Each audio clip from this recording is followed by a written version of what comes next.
the Hall of Fame. Big box sale. Y'all must have forgot. Y'all must have forgot.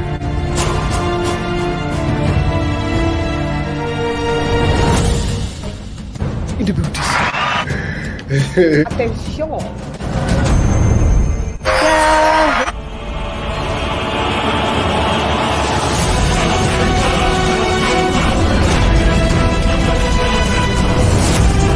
Spence came in at 1. This is a mega weekly wrap-up shit. It's paydays. Judge on the panel. Very competitive. CHANN.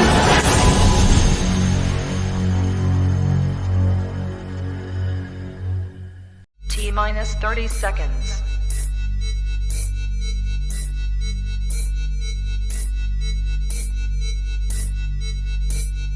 T-minus 20 seconds.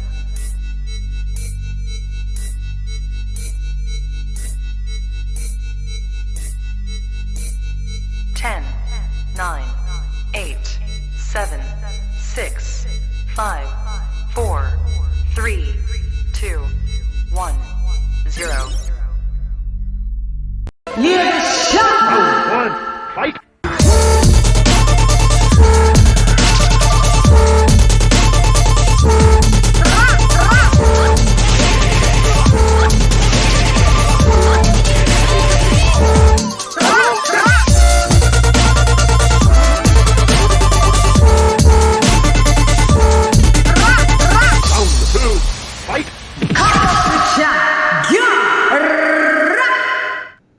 Yo, how you going? It's LADYCHANDUNDEM and welcome to Come Box with CHANN. It's the weekly wrap-up show. We in the booties in.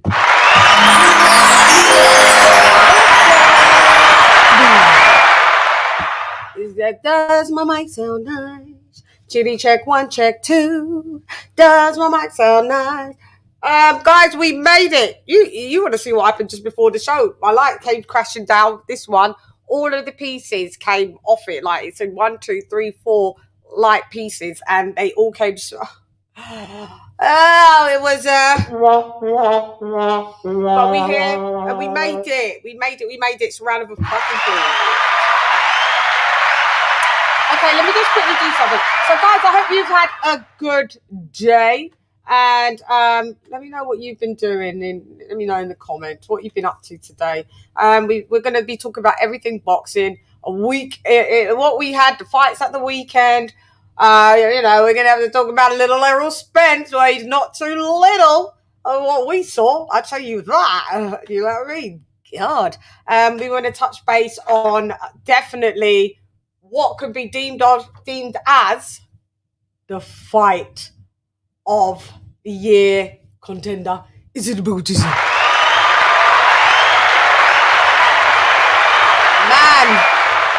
Fabio Wardley and Clarke, they did the damn thing, didn't they? Like we're going to talk about the pros, the cons, the ups, the downs, the ebbs, the flows, the peaks and troughs of it all, because man, I don't know if every fight after that. Well, I don't know if them going to be actually any.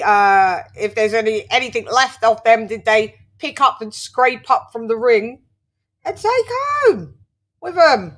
Because man, that was tough. I'm not gonna lie, that was tough. But shouts out to them. They're warriors, man. 2 UK warriors. Kaboom.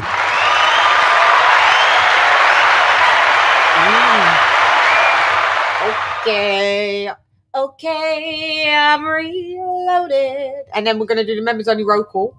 That's all we got to do, because I love you. Yeah, so we'll do the members only roll call. And, yeah, we had a great members only live. Tried to do one every two weeks, the members only live, plus obviously some exclusive interviews. We got some coming up. But I've been putting the good interviews out on the non-members just for a little minute, but there's some bits that will only stay members. There's some stuff that's in the members only archives that if you're a member of the Shannaholics, that's what you'll be able to access. And if you're not, you better get a move on. So it's members only roll call.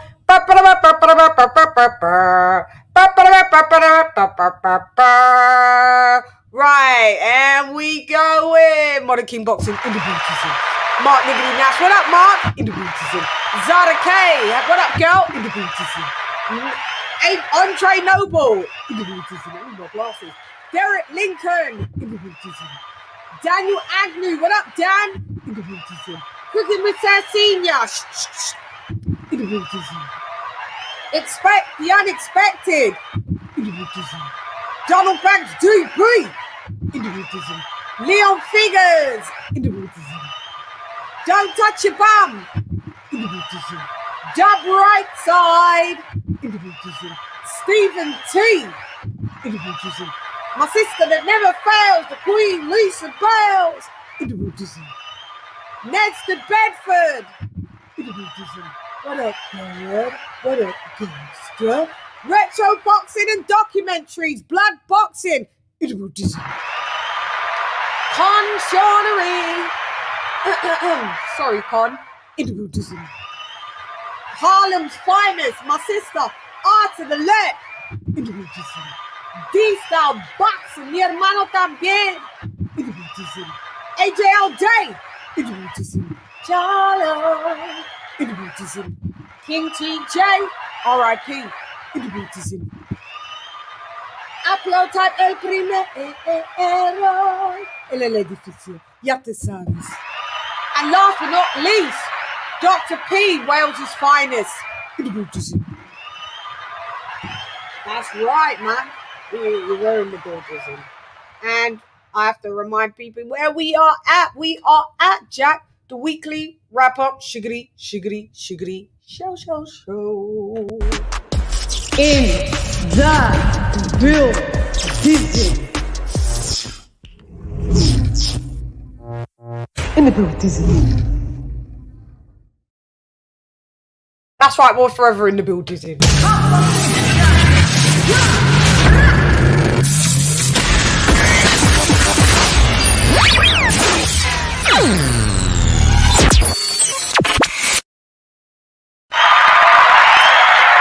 Okay, let's go.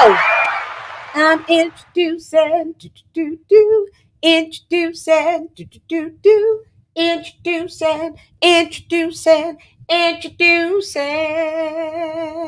It's Kenny Ken and introducing the fight. Ding, ding, ding, ding. What up, Joe? Good evening. Good evening, ladies. Good evening. What's good? Hi, what's Leon, up? I must say, it was a very bloodthirsty weekend. Weekend of boxing. I saw courage like I've never seen it before. Absolute bloodbath. We got to talk about it. And let's not forget, Joseph Parker, touched on his feminine side with that little video for Dillian Whyte. I just want you back for good. Want you back. You cannot discuss that because clearly he hasn't got over with that Dillian Whyte fight. But it's a big fight. He wants a rematch, doesn't he? Well, he will do now. After he got a rematch after yesterday. He asked very nicely. Very nicely. His good thing is he won't be ever fighting Tyson Fury because that's his life coach, his master, his mentor, and his brother. So, we need, unfortunately, Ken and or Leon, we need Tyson Fury to leave the building so we can free up the WBC belt, because if Joseph Parker needs to fight for that belt, unfortunately, he won't be fighting Tyson Fury for it because he refuses, because like I said, that's his life coach. What a life that you're going to have if that's your coach. Your life coach. Sorry. Go ahead. Actually, you're a bit close to home when you actually used the word coke involving a certain fighter.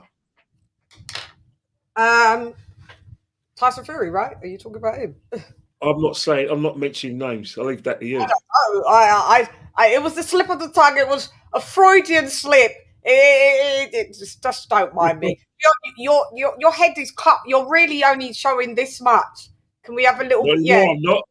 Not anymore, I'm not. Perfect, Kenny. Leon, yeah, we like to have even ratio of head space and bottom space. So, yeah. So you're not just... Because when I put up a super chat, you're going to be vastly cut off. But the settings looks great. Look, like, for instance, I've got to do the banners. So go on, guys. Talk about... Let's do the banner. I forgot about that. We will start... Go ahead. Let's go. If we can start with the call out from Joseph Parker to Dillian Whyte, Kenny mentioned. Yeah. I think it's very opportunist. You know, Dillian Whyte, he's been out for a year and a half. He's had a little tune-up fight that was 2 or 3 rounds. Right. And he wasn't looking very sharp at all. No, so Joseph Parker has decided to call him out in a very humorous way. But I think it's very opportune. And if Parker faces him now, I'm expecting him for it to be a gross mismatch. Parker's very active. He's very fresh. He's in good form. And Dillian Whyte is kind of the opposite. He's very inactive, very dry or stale, and not in the best of form. Yeah. So, you know. Do you think it's well? That's not Joseph Parker's fault, mate. He's capitalizing. When he chooses to call him out now, isn't it? It is when he chooses. He's capitalizing off something. Yeah, now you got to go back into my bad. So when I thought you was going to get massively cut off, but it's just different formats. Like we'll see how it goes because I'm going to be on big screen in a minute anyway. Because I know y'all like to see me on the big screen, don't ya? Sometimes the numbers goes up like that. No one wants to look at the fellas, do they? But yeah, who say supermodel more than male models? Well, you lot are fine specimen of men. So I'm trying to get. I get my fair share of attention. Excuse me. I've got you lot on there to try and get more females. But I don't know. Come on, guys, you got to start pulling your weight. We want the girlies. I got 97% men that watch me. I've got a tight top. You get changed into it. Do you want me to put my tight top on? Yeah, because Kenny, usually have your muscles. You have your muscles out. What happened to them days where Kenny would have Kenny's always in good shape though. Look, Kenny's in good shape. Don't play with Kenny. And Leon's shrunken all the way down now as well. So don't play it. Maybe my plan will work. We'll get the girlies in, won't we? Yeah. Hopefully we will. Let's see. Come on, girlies. Enter the booty.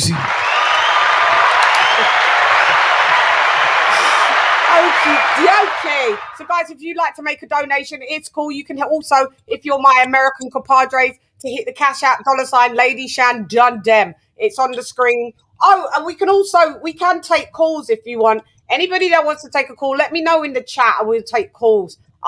Just say want to take call or put a phone emoji. Now, the numbers actually does scroll across right there at the bottom. Is that my new one? Yeah, I think that's my so I've got US number and the UK number scrolling across the bottom. I think that's the because I did change my US number, so just in case, but let me know.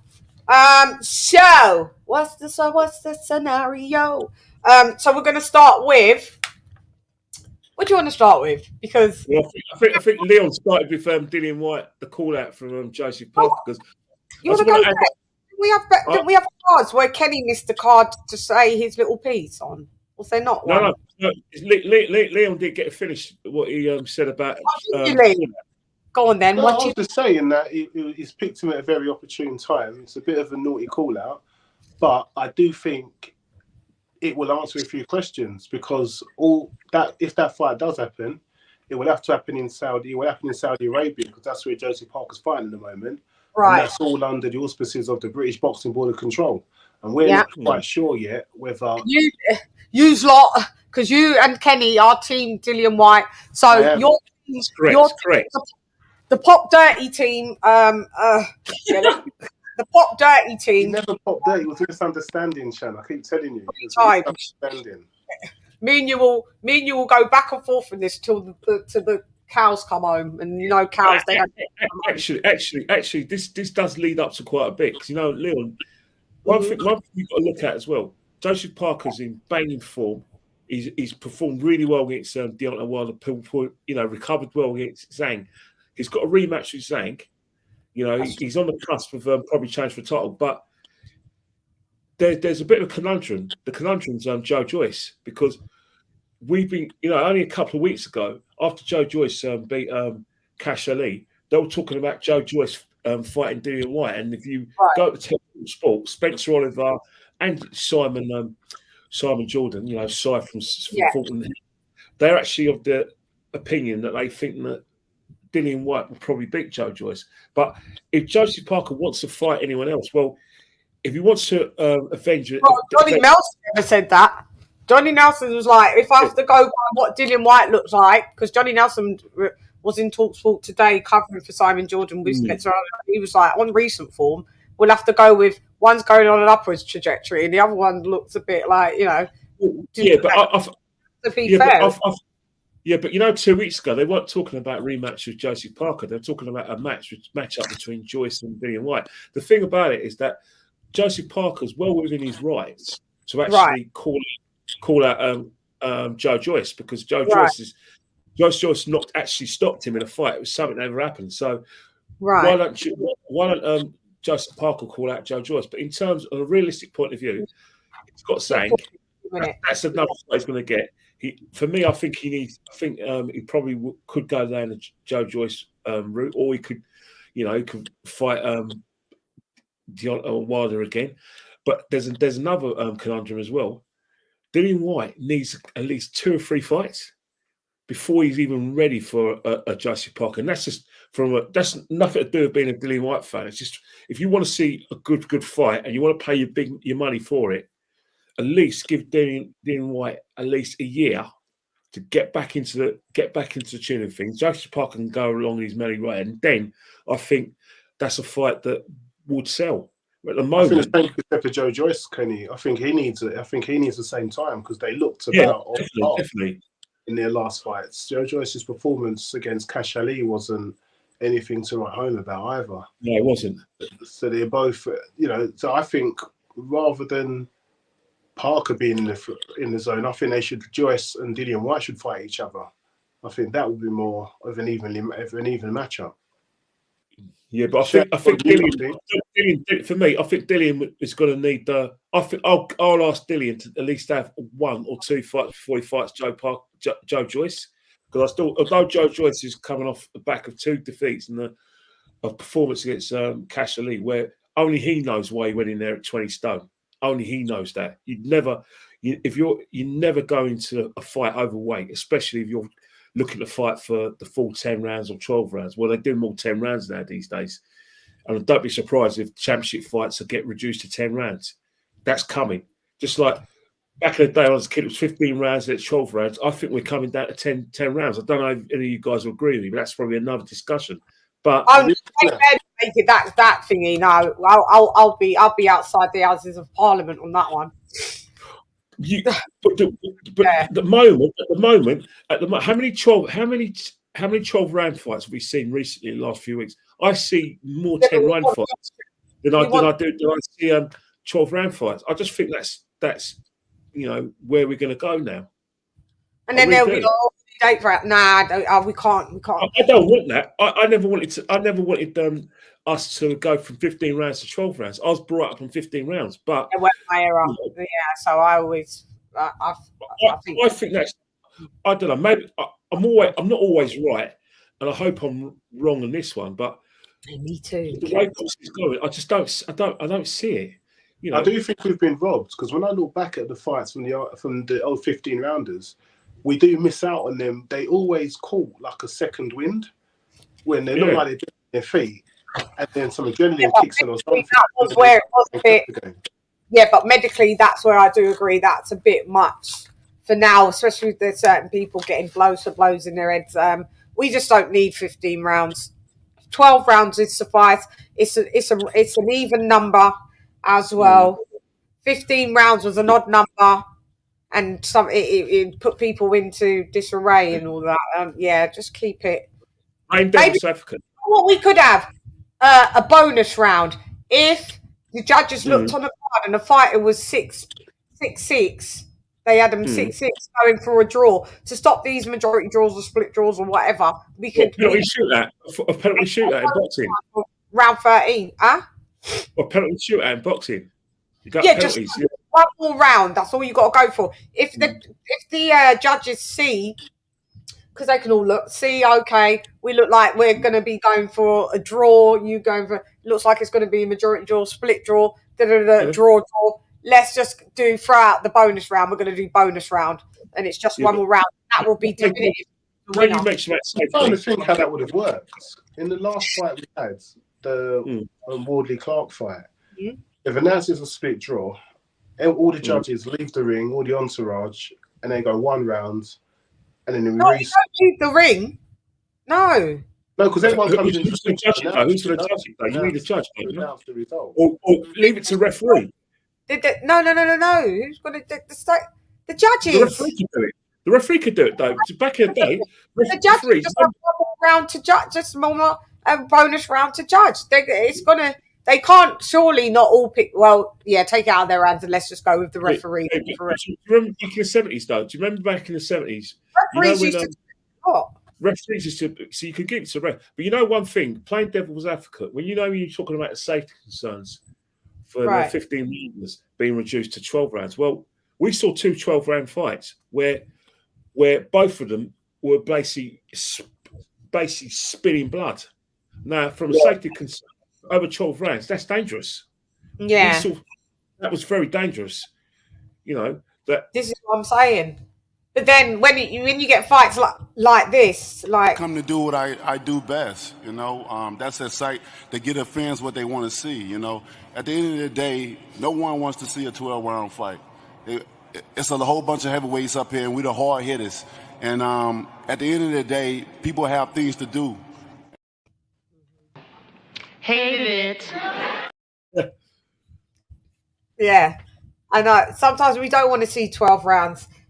We don't. But I think it's important, and I think that's a good idea. Just get the referee to officiate that last round. Nobody has to get up, leave, and then come back again. No, it just by the time we get to round 12, at the end of round 12, we'll just go like bonus round, like turn into a fucking quiz show, like that, and then the fighters just go back to their corners and they, scrum up again and come back after the minute. That's it.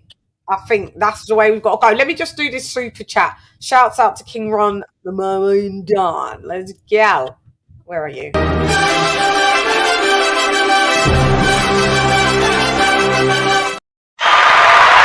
Shouts out to King Ron the John.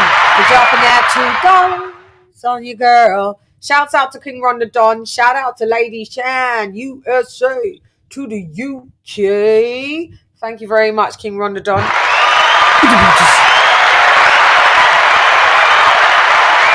Yeah. So the cards that we did have, my bad, I wasn't organised today. So, and I didn't even watch. So, all right, so let's talk about the Wardley Clarke. Go into it. Where was you lot's thoughts going into this fight? Because I thought it was going to be a stoppage. It was a barbaric fight. Trust me, if you want an advertisement for all the people who hate boxing and saying it's a barbaric sport, that was complete and utter savagery. It was basically 2 barbarians going at it, giving no inch, spitting blood, biting down at it. It was heavy punches after heavy punches. The only the actual genuine fundamentals at the start actually came from Clarke, but the power came from Fabio. He's the one who had the power. Yeah, because he dropped him in the 5th. And that was wild to bloody see, wasn't it? To see Fraser Clarke go down. Well, I thought he was going to go down and stay down because my prediction was a Fraser Clarke loss. Rounds any time between 7 to 9, I think I called it. Fabio, this was the first time Fabio went past 7 rounds. AJ made this known to me past the 7th round. I always thought he'd gone past the round 7 before, but this is the first time he's gone the full distance, and Fraser Clarke stepping into, even though I saw his, I did actually see his amateur pedigree show its head. It was like, here I am, and I've been in the box. The jab. I mean, the jab just peppered Wardley, and Wardley just didn't have any answers to it, just couldn't get out of the way of it. I was like, Wardley, come on, Wardley. Like, you got to nullify, like, he just couldn't do it. That right eye was getting peppered, and like, do you know what I mean? He should have been stepping to his left. I don't know what, you know, he is under Ben Davison, and I think we've seen some success with, who else has Ben Davison got? He's got someone else that we saw with success. Got Lee Woods. Chris Congo. He's got Chris Congo. He worked a bit with Chris Congo, yes, on that. Yeah, we'll talk about the Chris Congo bit in a bit. Yeah, and he's obviously he's got AJ, isn't he? That's the thing. Yeah, he's got AJ. But yeah, I just was talking about the guy that he had on the card, which was Chris Congo. So yeah, if you just circle to the left, I'm not sure why he wasn't circling to the left, so he could avoid that right jab. But but maybe then you come into, you know, you're gonna get in play for the right hook to hit you. But I mean, that's when you're gonna have to put up your left hand. Do you know what I mean? You got to.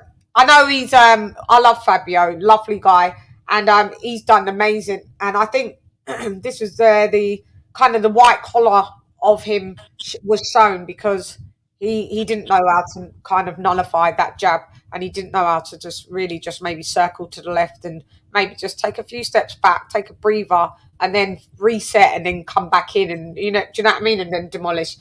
He would have saved himself. Listen, that cut, brutal, but I'd seen it. He'd had that cut before, but then when this promo was unfolding for the last few weeks, maybe a couple of months, I've seen Fabio with a cut on the bridge of his nose. That was the same. It just reopened. So it seems like, and I thought to myself, see that cut? I wonder if that's going to pose any problem, because it's funny. And I just thought to myself, oh, maybe just, you know, that's a sparring, you know, little thing. It must be something that is all cleared where it'd be fine, because otherwise they'd be like, no, you wouldn't be able to spar. I just thought that was, but obviously it was cleared. But I mean, he does cut up, and he looked like Zhili Zhang at the press conference. The swelling, if you go and look at that press conference, he looked like Zhili Zhang. If you didn't know that was Fabio Wardley and you had it on mute, I thought that his face was swollen to bits, and I was thinking, tomorrow, you know, it's a. In the first 4 rounds, he was jabbed. Say that again, Lee. In the first 4 rounds, Fraser Clarke could not miss with a jab. Couldn't miss with it at all. Not even a little bit. And I was like, why? But why though? But I mean, then I spent the day catching up on some of the fights, and I rewatched the Wardley Clarke fight, because we was doing it on the live, and when you're calling it, you kind of see it differently, and I get way too involved when I'm calling the fight anyway, but you kind of miss bits. So when I was calling the fight, I had Fraser Clarke up in the first 4 rounds. Right. And then when I watched it today, I mean, I was watching it just on the iPad while that's fine. But I had them even after 4 rounds. So there was a lot of work Fraser Clarke when Wardley was doing that I wasn't giving him credit for. Right. When I watched it on the live, because yes, Fraser Clarke was hitting more with the jabs, but Wardley was coming with some heavy one too, some good work to the body, going up top. Wardley was firing back with more hooks and heavy blows. So I did give Wardley. I did have them even going into the 5th round, and Wardley got a knockdown. When I was watching the live, I didn't agree with the low blow. No, me neither. It didn't look like a low blow to me, and I thought it was a bit unfair. But when I watched it again, it was a low blow. Fabio Wardley did make a big deal of it, but it was a low blow. Apparently, the referee had been giving warnings and stuff. So if he'd been giving warnings and it was missed on the cameras, if the fight had been warned and you hit it with a low blow, then you leave yourself open. And then that just Fraser Clarke with a lot to do with losing a point in the 7th and getting dropped in the 5th. It left him with so much to do. But yeah, I had it with the coming into the last 3 rounds. I had the last 4 rounds. I had Wardley up by 4 points. So the last, it would have to have been a case of Fraser Clarke would have to. We needed the bonus round, would we not? Then that would have sufficed, wouldn't it? Yeah, only because he got to the point. But thing is, I wasn't too dissimilar from Leon. I have to admit, when it got to the championship rounds, I did it did kind of there were a few equalisers for Fraser, and when it got to actually the final bell, I said, right, I got Fraser by 1 point, and I actually remembered that he had a point taken off, but I didn't acknowledge it, and I thought, right, so because we won the round, right?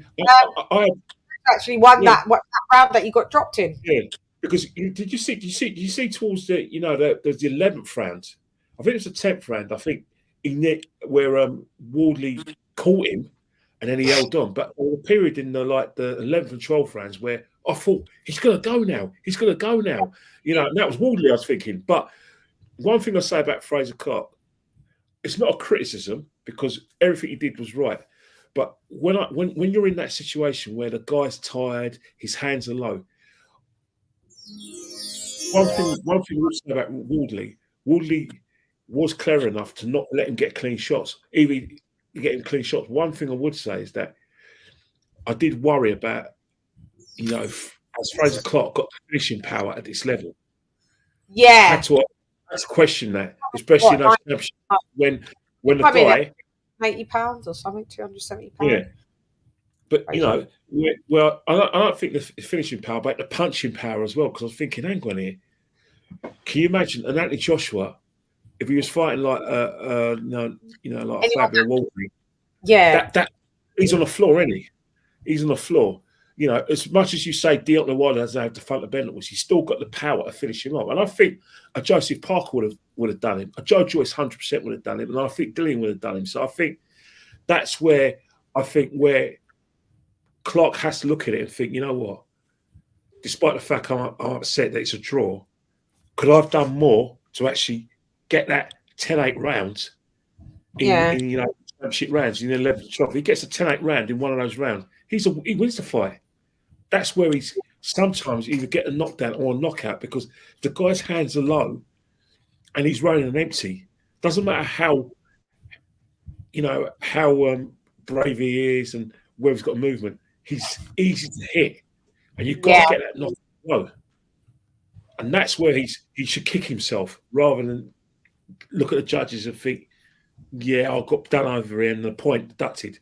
You had a chance to actually end that argument and actually stop that fight, but you didn't. Who do you think kicks there? Who had more to lose in that fight? It might keep breaking, but go ahead, Lee. You go. There's two ways to look at it. You got the reputation and you got the belt holder. So right. Wardley, Fraser Clarke is kind of the face of Sky Sports Boxing. Being their heavyweight, their Olympian, and he was headlining the show. But then Wardley had the belt. So it was. It depends on which way you look on it. I think the route to continue was easier for Wardley if he lost the belt. But then at the same time, I do think because of the way they both performed, they both can, and neither of them took a loss. Right. They both can kind of take something going forward. So there's definitely a way forward for them both. Right. Yeah. So, I mean, do you guys see the rematch happening A this year or B at all? Or yeah, this year, no doubt about it. There's a niche that needs to be scratched, especially for Fraser Clarke. In terms of Wardley, he'll want the rematch because it's going to make him a bit of money, and it is on a big channel like Sky. However, there are different avenues for him to go. Fraser Clarke, in terms of could do with a belt in order to go in other fights, but I'm against Fraser Clarke. I love his story and everything, but I look at Fraser Clarke, and I look at him and I think, is this guy ever going to, challenge for big titles? Is he just going to be British level and make a few big paydays on Sky? I asked myself that question. Like, I can't see Fraser Clarke, getting into fighting for the big belts. Whilst I look at Fabio Wardley and I can see him doing that. Wrong to say that.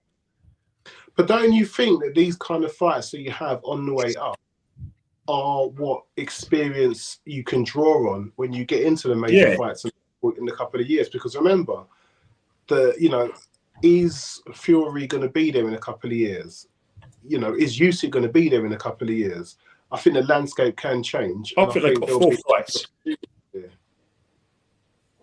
think there will be opportunity. Something going for it.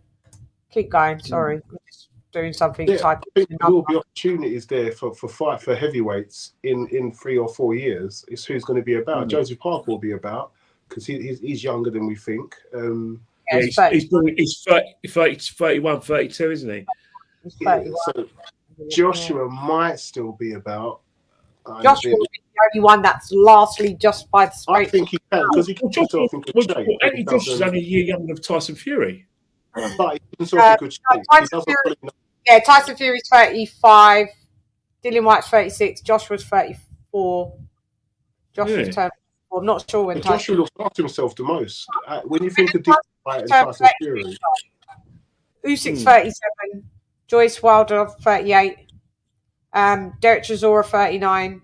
Zhilei Zhang 40. Carlos Takam. Well, I don't know, he's one of 42 Carlos Takam. But I think when you talk about Tyson Fury, I think theoretically there's two. I think Tyson Fury's got 4 fights. The reason why I say 4 fights is I could be wrong, but I think there's a rematch clause with Usyk, and the British public are going to demand what they're paying the flesh from Joshua, and I think that's 2 fights, one in Saudi and one in Wembley. So theoretically, Tyson Fury's got 4 fights against the 2 opponents to get out of bed for, and after that, you gradually retire. Yeah, he could sail off into the sunset after that, isn't it? With his big old paycheck and leave us. And he's giving the public what they want. Finally, if he fights those 2, you can't.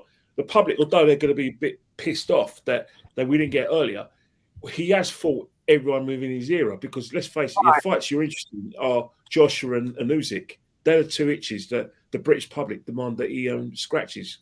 When in Fury, they want Joshua. We all want Joshua Fury.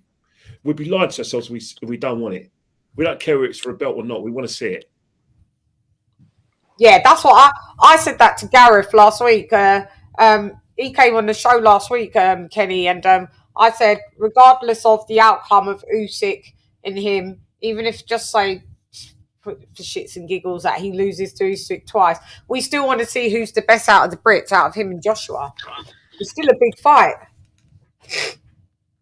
It's still a big fight, is it not? Yeah, we're not so in the UK. We don't just abandon our fighters if they take a loss. Yeah, we don't. Not as much. Look at Khan and Kell Brook. Fighting at the tail of their career, and they still got a good crowd in. We're still happy. We'll still be happy to see it because it's something that's always been on the cards, and we've wanted it to happen for so long. Right. Yeah. So I'm not against it at all. Like, I just don't know if Fury will stick around for another 4 fights. I don't know. We just about want to know if we're going to get him in for Usyk 1. Like, yeah, definitely. I think you're damn right, but I think what's happened, right, is that the businessmen around both fighters will, despite the end of the day, as much as Tyson Fury and Anthony Joshua are in charge, Anthony Joshua's a brand, so you can count on Anthony Joshua to think, right, I want those 2 fights. That's good for the Joshua brand. Tyson Fury, whether he likes it or not, he might have the sort of like a midlife renaissance with the British fans, and he's definitely got a massive fan base amongst the working class in his country. The fact is, he isn't a brand, but these 2 fights of Joshua, in terms of like, he is, but not as big as Joshua. But he is. No, Josh. When you talk about But he's not Tyson Fury. Yeah. Not good Andy Joshua is Selfridges. Tyson Fury, Primark. respectfully, We love a bit of Primark here and there, but we'll take Woolworths. Let's be nice and say Woolworths. If Joshua's Selfridges, you got to say, you know, it's at least very Primark. It's not levels. It's not bargain. No, he ain't got the parsley. He's Primark. He's Primark. I like Primark. Primark, you can throw it away. But I'm just saying, like, if you know where to spend your money because you don't want to buy 10 t-shirts, 10 of them white t-shirts, just buy. You go to Selfridges. But if you want to buy 10 of them t-shirts in Primark that will stretch out after one wear, you don't care. You only spent £1.50 on each of them. I'm surprised you didn't say pants shop. No, you want to say pants shop? We're talking about his whole thing. He ain't got any endorsements except for his ferocity thing that nobody drinks and nobody even trusts to see what's in there. Like, if you drink that, do I pop dirty afterwards? Like, don't know about that. And then nobody else endorses him, I'm afraid. And, you know, he ain't got that much class. So, I mean, we'll put that down to Primark. I love it. I'll have it when I want it, and I'll throw it away when I've had it. Shouts out.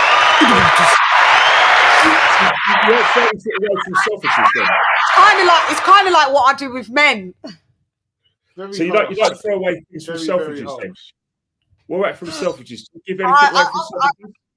I'll have it when I want it, and when I don't want it, I don't have it. Even Selfridges? Even the Selfridges ones.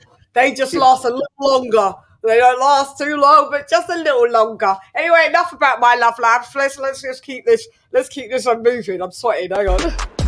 In the building.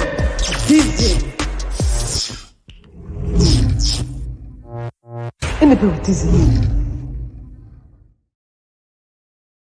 All right, we're back. It's the weekly wrap-up Shiggity show. We're back, and we're always in the building. So, yeah, like I said, Tyson Fury, take it or leave it. Yeah, I'll leave it. But you know what I'm saying, take it or leave it.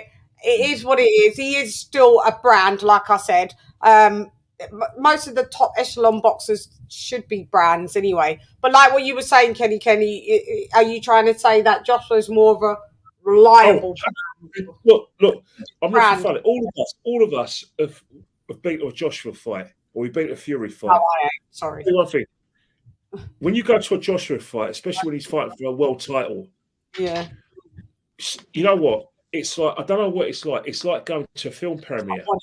Yeah, it's like going to, you know when you go to a Royal Variety performance and you see all. Yeah. You know, when I went to see the Usyk Tyson Fury fight at Tottenham Hotspur Stadium, obviously I was there at Wembley. Usyk, not Usyk Fury. Usyk AJ.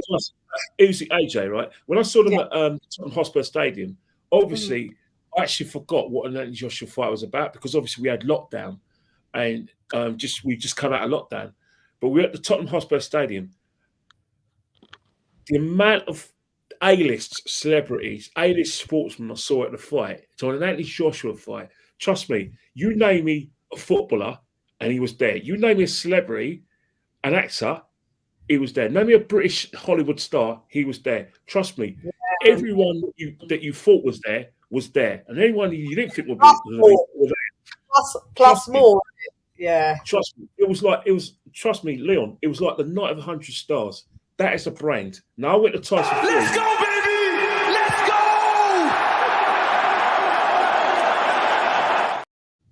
go! Now I went to Wembley to watch Tyson Fury versus Dillian Whyte. And respectfully, I saw Rio Ferdinand there. And I saw Chris Eubank Sr. in his strange pair of shoes, by the way. And I saw a few celebrities. But I didn't see the celebrities that I saw at a few months before at the Tottenham Hotspur Stadium. So when you're talking about that sort of thing, I forgot to tell you that I actually saw like heads of British industry there as well at the fight.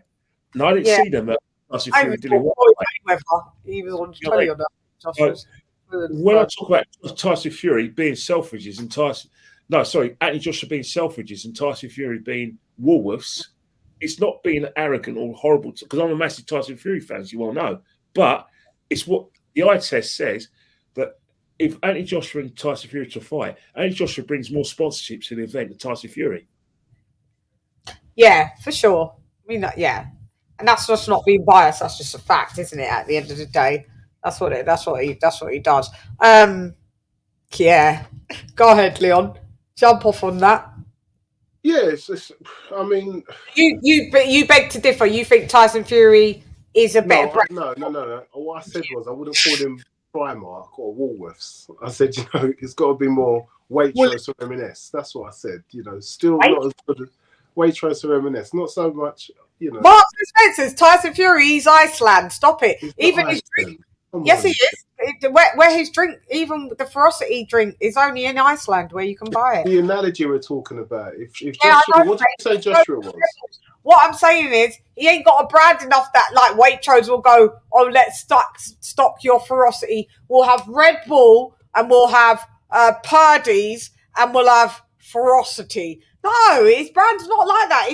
It's called marketing, and that it's marketed to people that's relatable and what his brand is. And unfortunately, or fortunately, like there's people that just do only their shopping in Iceland, and you're going to find Ferocity there. And there's people that only do their shopping in Marks and Spencer's. That's not me. I'll mix and do bits and pieces. But I'll be mortified if I was in Marks and Spencer's and I saw any Tyson Fury product there. Go on. So they've kept it real to themselves. You're defending him on the thing that he don't care about, Lee. He's like, I am Woolies, I am Primark, I am Iceland, and that's where my brand is. Well, he talks like that, but really, he just has the same sort of financial. Yeah, his money's big. Yeah. You know what I like in Tyson Fury. Maybe I've got your analogy mixed up. You're getting it I thought you was talking about graphic mixed up with what he's marketable to what his money is. When obviously his money's not Primark, he's a multi. Okay. Yeah. Only a flake. Only since the Wilder fight. But you know what I like of both of them. I don't know. Obviously, Leon, you like football, so you later. Do you remember remember Brazil when they had a player called Garcia and Pele? Like Pele was the like I said, he was part of Brazilian society in terms of prime ministers. Brazilian fashionistas, Brazilian stars, and you can actually take Pele and use him as ambassador. And you've Garcia, who was like great player like Pele, but the working class Brazilians, more for the people, Garcia than Pele.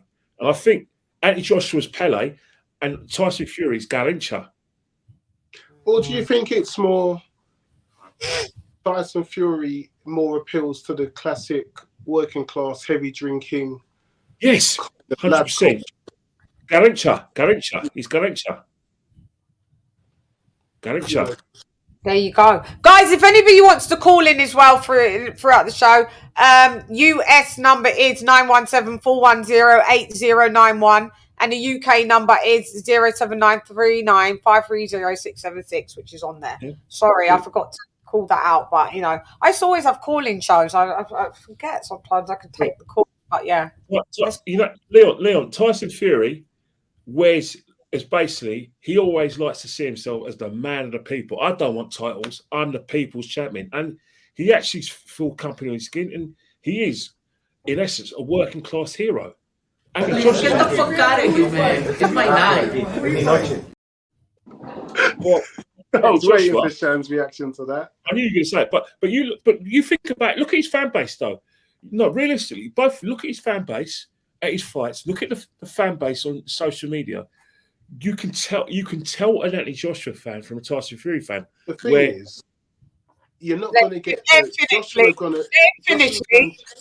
let him finish. He didn't even get to finish his last bit of his thought. Sorry, what I'm trying to say is that you look at Tyson Fury fights. I went to his fights, right? He represents the traveller community, especially the Irish, traveller community, tinkers. And I say it respectfully, and it's white working class have allayed themselves to Tyson Fury, where that some of them are Joshua fans as well, And I'm sure some of them are now going back to Joshua on the back of his performance in Ngannou. But when you look at the anti-Joshua fans, anti-Joshua has a hardcore middle class, how do I say it? Punters. Celebrities type around him. Those fair weather boxing fans. You know that word we use for boxing, who are not really boxing fans, but they're event goers. Yeah, like the socialites. Yeah, socialites kind of things. And that's the point I was getting into with when I kind of rudely interrupted. I was saying that the kind of people that will appreciate Anthony Joshua are the more successful people that appreciate success and winning. And whereas Joshua, that's where Joshua gets, I think, the kind of people that that Tyson Fury has the mass appeal to might be a bit jealous of Anthony Joshua with he's won the gold medals, he's got all the millions, got all the endorsements, he's got the looks, their girlfriends probably fancy him. Whereas Tyson Fury, they're like, I'd rather have a fight with Tyson Fury than I would.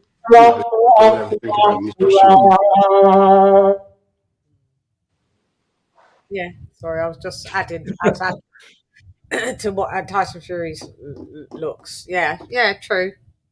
Can't be blessed with everything. I mean, we're not judging Tyson Fury on his looks to go, and then that's why we're going against anything in his thing. We're just talking about the whole, the whole thing of him. But I mean, hopefully he gets up for this Usyk fight. I still do have Usyk beating him and running rings around him, honey, rings in a comfy point decision win, unanimous as well.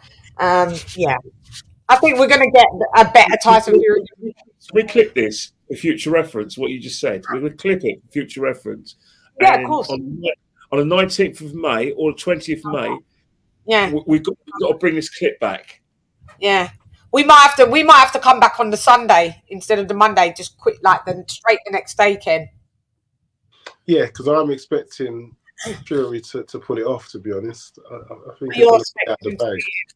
Yeah, interesting. Interesting. Yeah, I've got some crazy belief in what Fury is able to do, and it seems to be a lot more than most people. Sometimes it runs out. Sometimes things run out. But yes, absolutely. And you're always wondering at what stage will the wheels fall off? Fall off, yeah. But with this whole cut and the delay, it seems to be they've been able to use the time for a fat camp and now time for tactics and training. That's why he did the cut, because he needed extra time. Because he 100%. Knew he did fat camp. He knew he was doing fat camp, and then he was like, I ain't done training. What was he doing fighting Ngannou in the first place when he's got to prepare for the World Championship? That was irresponsibility. That was careless. He totally underestimated Ngannou. He thought he could turn up and do him. And thought he could just watch him. Yeah, he thought he could just turn up. Imagine that's on your record forever. Imagine that's on your record forever. Like you on a pro. Why are you shaking like that, Ken? Me, I'm not shaking. It's not me. I'm not here. Yeah, no, it was bouncing up and down. I was like, is he all right? Sorry. On their pro debut boxing fight, you beat them on a split decision. I do think, though, that Shane Fury... That's crazy. That's on your box rec forever. Shane Fury did say, though, that would have been the biggest wake-up call coming into the Usyk fight. If he needed any motivation to give his training 100% and to get where he needs to get, that was it. So and that's what I think it has worked out as. Because I'm not falling into his little tricks that he always plays, showing his dad on the pads and all the rest of it. And people saying, his dad's training him. He probably lets his dad in there. Popped up, middleweight, popped up, middleweight, cruiserweight. Probably lets his dad in there for a couple of minutes, puts out an Instagram video, then he gets Dad. Gets down to the real training. Could you imagine? They're all could you imagine the amount of shouting in their training session? between him and his dad. Go on, my boy. Go on, my boy. Dad, yeah, you do it like this. I'm going to get the bomb. I said, yeah, my boy. Go on, lad. Go. Oh, God, that must be tragic. I actually remember his dad getting dropped by Harry Akin one day. Yeah, me too. I don't remember it, but I covered it like on a report. He got floored. The way he got floored was crazy. His dad was something like 9 and 4. Like, he got, wake up for a fighting family. Well, it skipped you. Skipped you. Oh, that's harsh. Skipped him. Trust me. Let's go, baby. Let's go, baby! Let's go! I'm just going to remind everybody that we are at the weekly wrap-up. Shiggity, shiggity, shiggity, word. Shiggity, shiggity.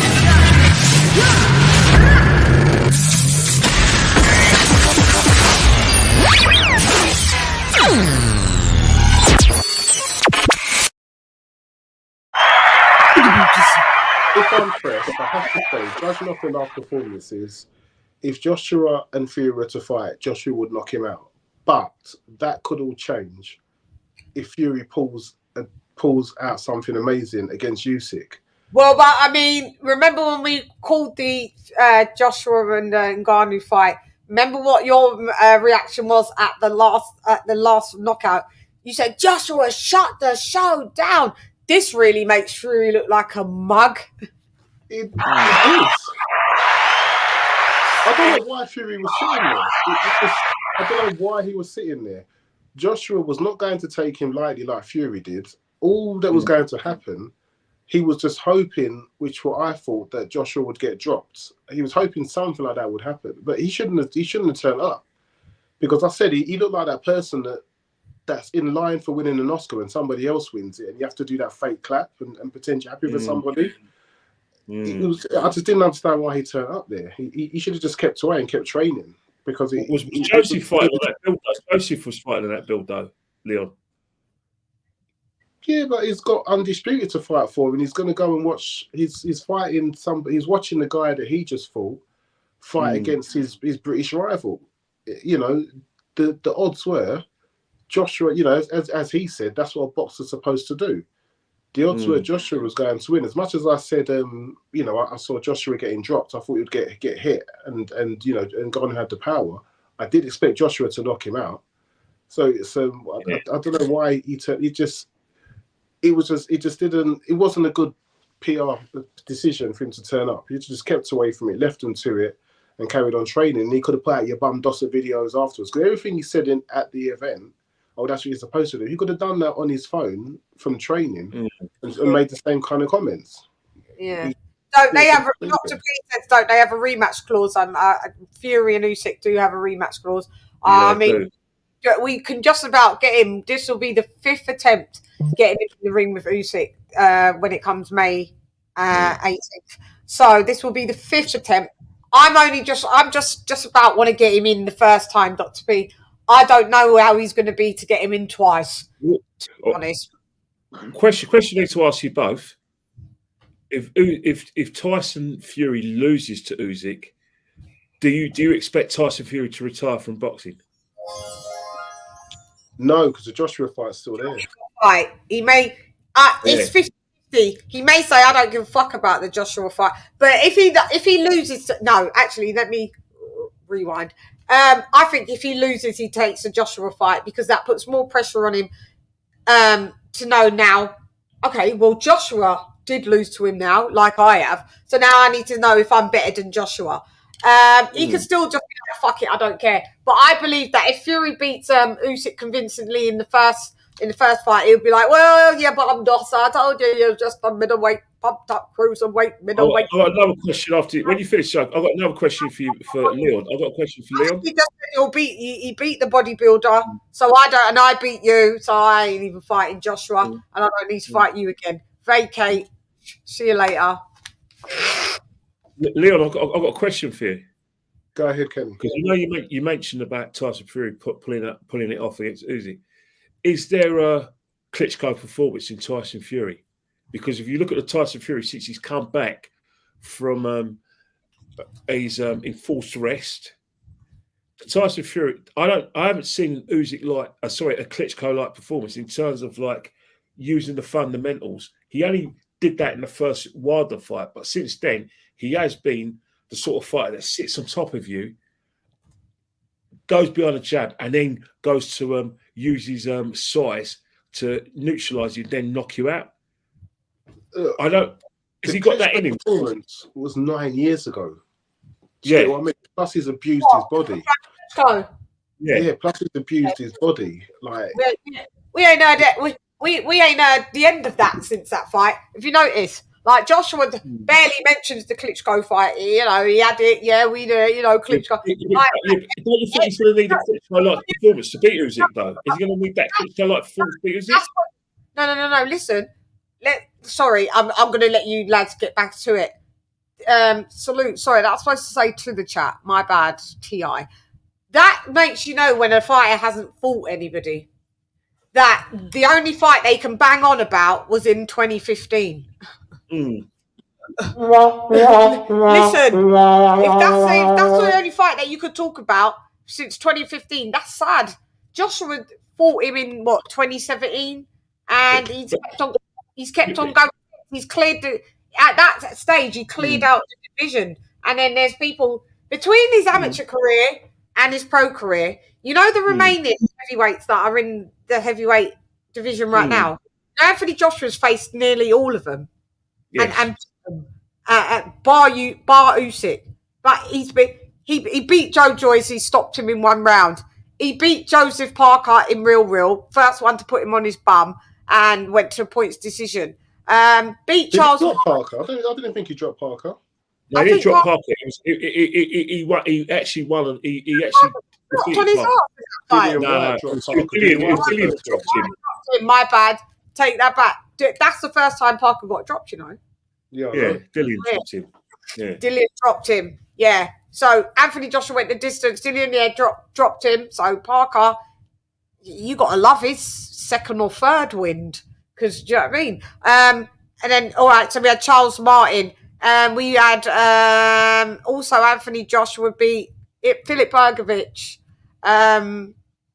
No, he actually beat Sang. Did he beat Sang in the Olympics? Hang on, he beat who's the geezer he beat he fought twice? Otto Violin. Yeah. He beat Zhang in the Olympics. Yeah. He beat Kubrat Pulev. He beat Povetkin. He's faced Usyk twice. He faced Andy Ruiz, beat Andy Ruiz. Who else is keep going in the division? He beat Dominic Brazil. He beat Brazil for a title. He beat Brazil. He beat Dominic Brazil. Right, Brazil. You know, Melina, them man there. You know, Kevin Johnson. Yeah. Kevin Johnson, who was touted that he was going to be the big boy. He got starched in 2 rounds, I think. Anthony Joshua has cleaned out divisions, and now he's going back to re-clean like with the.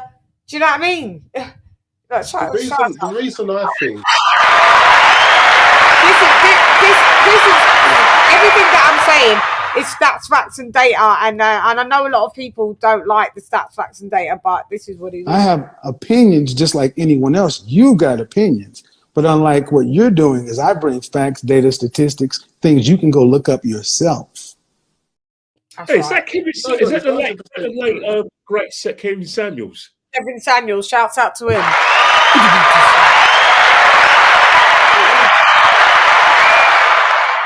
God bless his soul.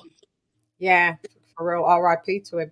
So this is the stats, facts, and data show. A lot of people don't like it, and they think they're fanning. You're fanning or fanboy, but you can't be fanboying when everything that one is said is the truth, because it's a fact. Until you tell me something that I've lied about and that is your opinion. It's not fanboy. No, when it's an opinion. Yeah, it's not fanboy. What I was saying is that I'm not. It was me. It was actually. It wasn't Tyson Fury who went back on a Klitschko performance. It's that I went back on that Klitschko performance because I look at. No, you go back on it. I wasn't getting at you, Ken, for going back at it. I was thinking about Tyson Fury always goes back on it. The reason why it's relevant is because to beat Usyk, I don't think Tyson Fury can, contrary to what a lot of people think, I don't think Tyson Fury can sit in him and take him out like he took out Deontay Wilder, and then he's taking out other fighters. I think Usyk's got a lot more movement than that, and he does have to box and move. He does have to box. Weight, then you would say that's the reason for why losing all the weight, even though he did come out and say I could have boxed him without. Yeah. Give me 4 weeks. There's no plurals coming out of his mouth like this. Yeah. The grammar's left the booties in. He said, "Give me 4 weeks, and I'll be 24 cans, and I'll 4-week camp, 24 cans of beer, and I'll beat Usyk." We see this guy. He's doing Rocky. He's doing road work, mate. He's lost like 3 stone. Like, yeah, okay. So, do we actually believe anything that he actually says, Kenny? Well, until we got the weigh-in, we won't know how much he's lost because. Oh well, you can clearly see that he's in the 260s bracket. Clearly, you can clearly see that. You don't need to have a weigh-in to see like the man is no longer 270, 280 or 290 pounds. Clearly, it's not that. Or if you know what I'm saying is, I'm always good at what his fight weight is going to be. That's I'm always good at it. I mean, I called it out live on Sky one time when Dillian Whyte was going to fight Alexander Povetkin, and I got his weight just bang on, and they actually read it out before I'd said it, and they read it out, and they looked in the chat and said, "Oh, this was about when he fought Povetkin years ago," and it was like, we had Lady. The first Povetkin fight, wasn't it? I remember I was watching that live. Yeah, I know weight. I always guess Anthony Joshua's. I said, maybe he'll come in at about maybe he should. His optimum weight tends to be 247, but he looks like he'd be staying in the 250 bracket. He come in at he was at 251. You can guess. I'm usually good at guessing weight. So that we think Fury will come in at the 260s. Yeah, for sure. He has to. If he comes into the 270s, fail. He looks like he's 20 pounds easily. He's definitely he's going to have to be light around his feet. Usyk's going to move him around and take him into areas he doesn't want to go to. And the thing about Usyk's got the skill power and speed that if Tyson Fury does sit on him, he's going to have to take some punches. Doesn't matter if they're not. It may be a cruiserweight hitting you, but they're scoring punches. Don't be surprised if Usyk gets to the centre of the ring. Usyk has no fear of Tyson Fury. He's going to take the centre of the ring and try and dominate a fight, just like he did with Anthony Joshua, where he took everyone by surprise. He took me by surprise at Tottenham Hotspur Stadium when he took the centre of the ring. I expect Usyk to do that because that is Usyk's best chance of actually taking charge of the fight and getting in the heads of the judges when he has to take the centre of the ring. Let Tyson Fury know that he's on the front foot. And then if Tyson Fury comes back, always make Tyson Fury know that if he does come forward, he is going to be hit with a right jab and with a backhand. Because that's got to be his best way of winning, the combinations. Because I've seen a lot of fights where fighters with big punches, we're going to get to the Marku fight, where they come forward and the challenge is, why are you coming forward? You're not coming forward because when you come forward, you get napped, bang, bang. So you retreat. And I think that's what Usyk needs to get Fury to do. Let Fury come forward, try and sit in him, go bang, bang, bang, bang, come on. And Fury's second guess Fury. It'll be a tough night at the office for Tyson Fury, I'll tell you that. And people like to say, Usyk is a cruiserweight. But every time Tyson Fury has already been dropped by a cruiserweight. Shouts out to my guy, Steve Cunningham, when he's always in the booties. This is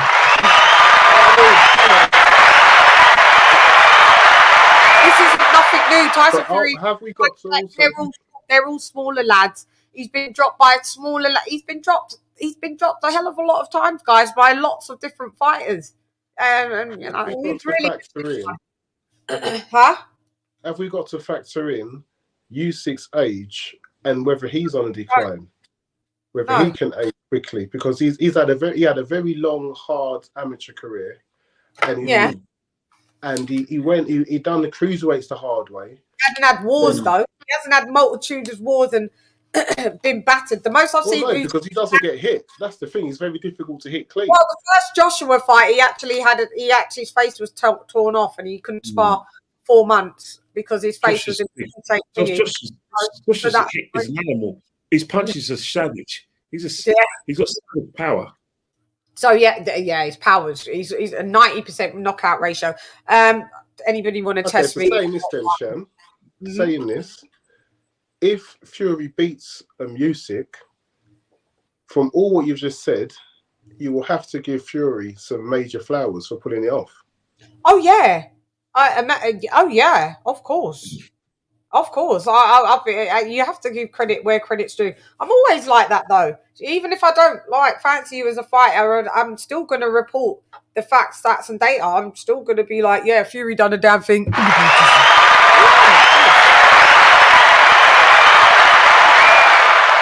No, okay, no, don't need that. That's a different call.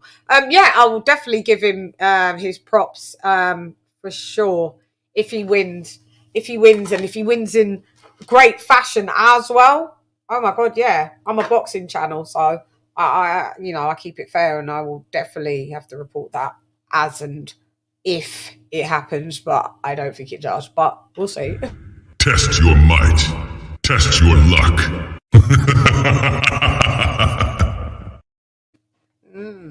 So we'll see. Okay, so enough of the Fury. We also, do you want to cover a bit of the before we go to the Chris Congo thing? Do you want to keep it on the? I want to talk about quickly the Oscar Valdez versus was it Liam Wilson? I missed that one, Shan. I don't even when I was catching up on the fights, that one slipped off my radar to catch up on. Yeah, that one was I caught up on it. Did I see that live? I can't remember. No. Was that on the zone, that one? That was on DAZN, was it not? And they fought in Arizona. Was that on? Or was that on the other card, guys? There was so much boxing. I forget which card that was. Well, I think that was on. I think that was on DAZN. It's not. It wasn't. Was that? Yeah, that was on DAZN. Was it not, guys? Valdez and Wilson. Yeah, that was a good fucking fight. Daniel, do you want to call in actually? Because you can. Why haven't you called in for a little minute, Daniel? You can call in, and give us the rundown of what you thought on the Valdez and Wilson fight. So I actually picked Wilson to beat and stop Oscar Valdez. I always think Oscar Valdez is a lot older than what he is because he's been through some wars. He's been there. Oh, he's not well. Okay, no worries. He's been through a lot of fights. Ex-champ, you know what I mean? And 33 years old. I was shocked when I was like, oh, he's 33. I always see Valdez like he's about fucking 36, mate. But yeah, so it was a great performance. The reason why I said that, and me and Gareth actually thought the same thing, that we thought that Wilson had enough. That Wilson, he's about 28 years old, from Australian lad, isn't he? And we thought because of the performance that he pulled off with Navarrete, Emmanuel, he actually floored Navarrete twice, and he got dropped once in that fight, and then he got stopped. I think I want to say like the seventh or the 8th round. So I thought, okay, this is his next round for maybe obtaining a title. I forget, guys, put it in the chat what the title was. Was it a BC one? Was it a BC title? Could have been a BC. I'm trying to memorize if the belt was green. It was. I can't remember. But yeah, he just wasn't good enough, mate. Valdez came out and did the damn thing. Like basically, just made Wilson look like nada. Like he's just very upright. The proper like European. And I know that's how he fights, but he tends to take a little minute to warm up, and then he lets his hands go. He has got power though, but Valdez was just outboxing him, and just this was a beast of a Valdez, because Valdez got battered by who did Valdez was his last fight? Who was Valdez's last fight? He got battered, mate, and I mean battered. And he said he was embarrassed, and his eye was closed. Who did Valdez? Let me just have a look. Oscar Valdez. Oh, he got battered. He got battered in that last fight. Wasn't Shakur Stevenson, was it? No, it was after call, wasn't it? It was after call. I want to say it was after call. Let's have a look. Oh yeah, it was Navarrete. Emmanuel Navarrete, yeah. So Navarrete battered him. His eye was closed, everything. So it's funny. So Wilson nearly beat Navarrete. Hang on. Wilson, there's a little theory with these lot as well. I know we're not doing triangle theories, but there was this box pisses me off with all the amount of adverts, pop-ups. Manuel Navarrete. Oh, hang on. No, my bad. Manuel Navarrete. Yeah, he lost against Manuel Navarrete. There's a theory here. I forgot what it is. It's crazy. Well, yeah. So it's like one beat one, and then that one didn't beat this one in it. There's a theory with there's common opponents. So Wilson Navarrete and Oscar Valdez. So Oscar Valdez got beaten by Navarrete, but then Wilson, did really well against Navarrete. He did lose, but not how Valdez lost. And then Valdez comes and just beats the brakes off of Liam Wilson. And I think there's another common opponent that they have. But I mean, it was a great fight, and to see Oscar, come back and deliver that type of performance, it was actually like wow. And Liam Wilson just couldn't get shots off it. He was too rigid. He was just like. He looked bad, man. We don't want to see you again. It was like, this is your second time with a title fight. But the guy is only 16 fights, so I think he's 15-2 now or something like that. 17 fights, Yeah, so he can come again. But yeah, listen, he said that he's vowed to win a world title. I don't believe it. Well, we don't believe you. You need more people. On that card, a cruiserweight title fight. Who was the names? Who was the cruiserweights on that fight? On that card? Who was the cruiserweight? The guy that lost to Bivol, but he went up. Oh no, they were. No, that was another. That was another card, was it not? That was another card. It could have been. It could have been in the same card, but I didn't with Marion and Zudo. I didn't actually see that fight, but I heard that Zudo.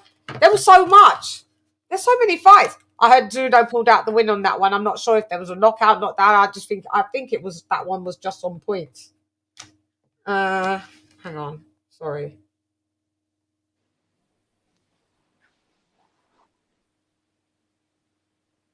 Hang on. One sec. Yeah. Did you see that fight, Lee?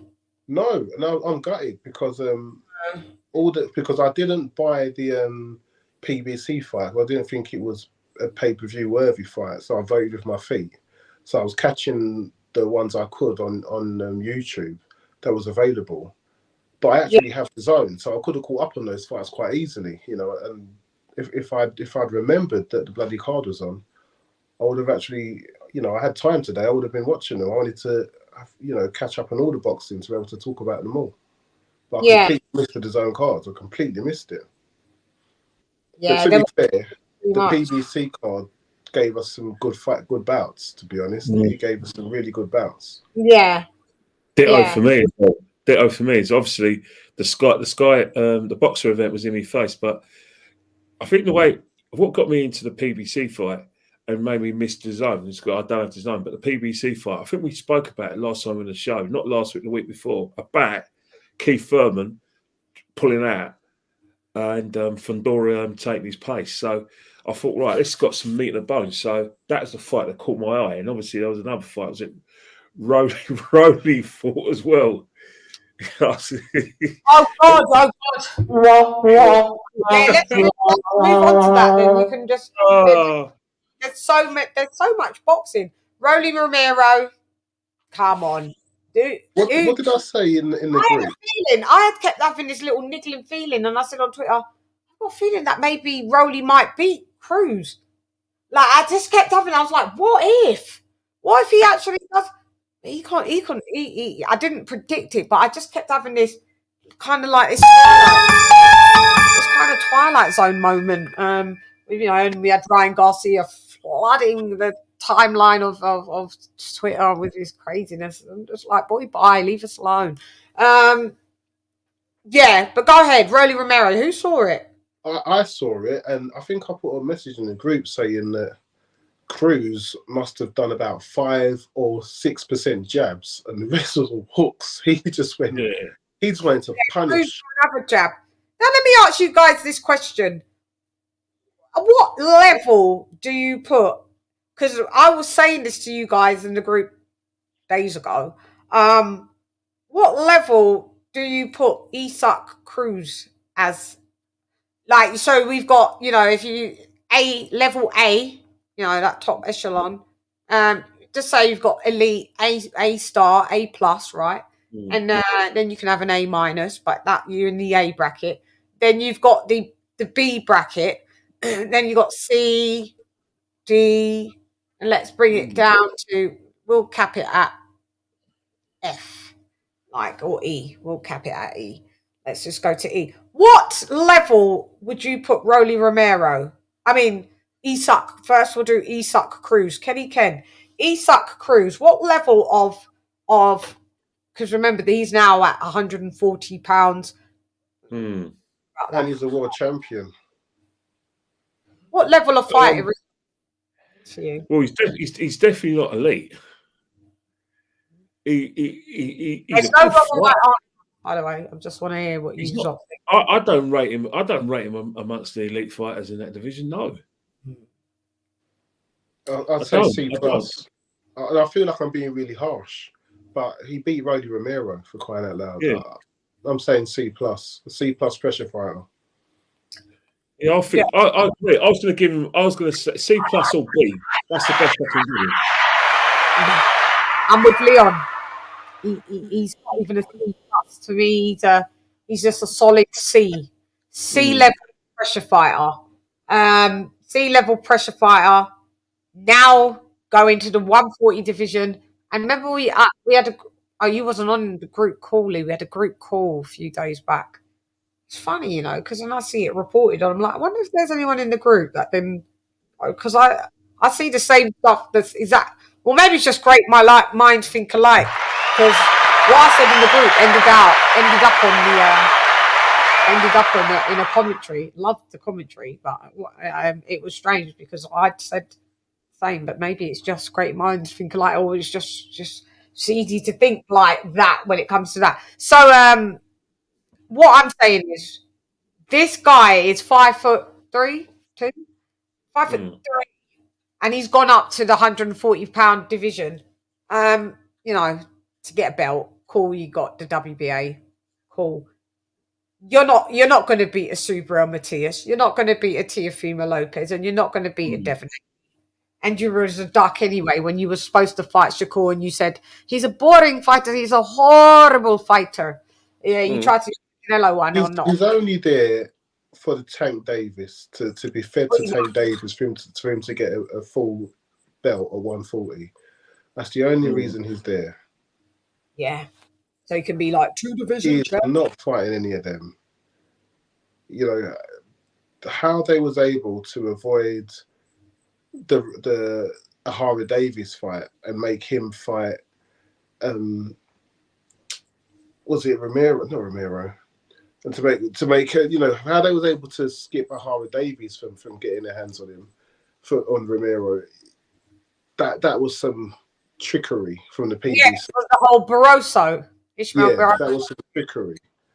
You know, the same way it was chicane. The same way even Fundora got his shot coming off of a loss for 2 belts.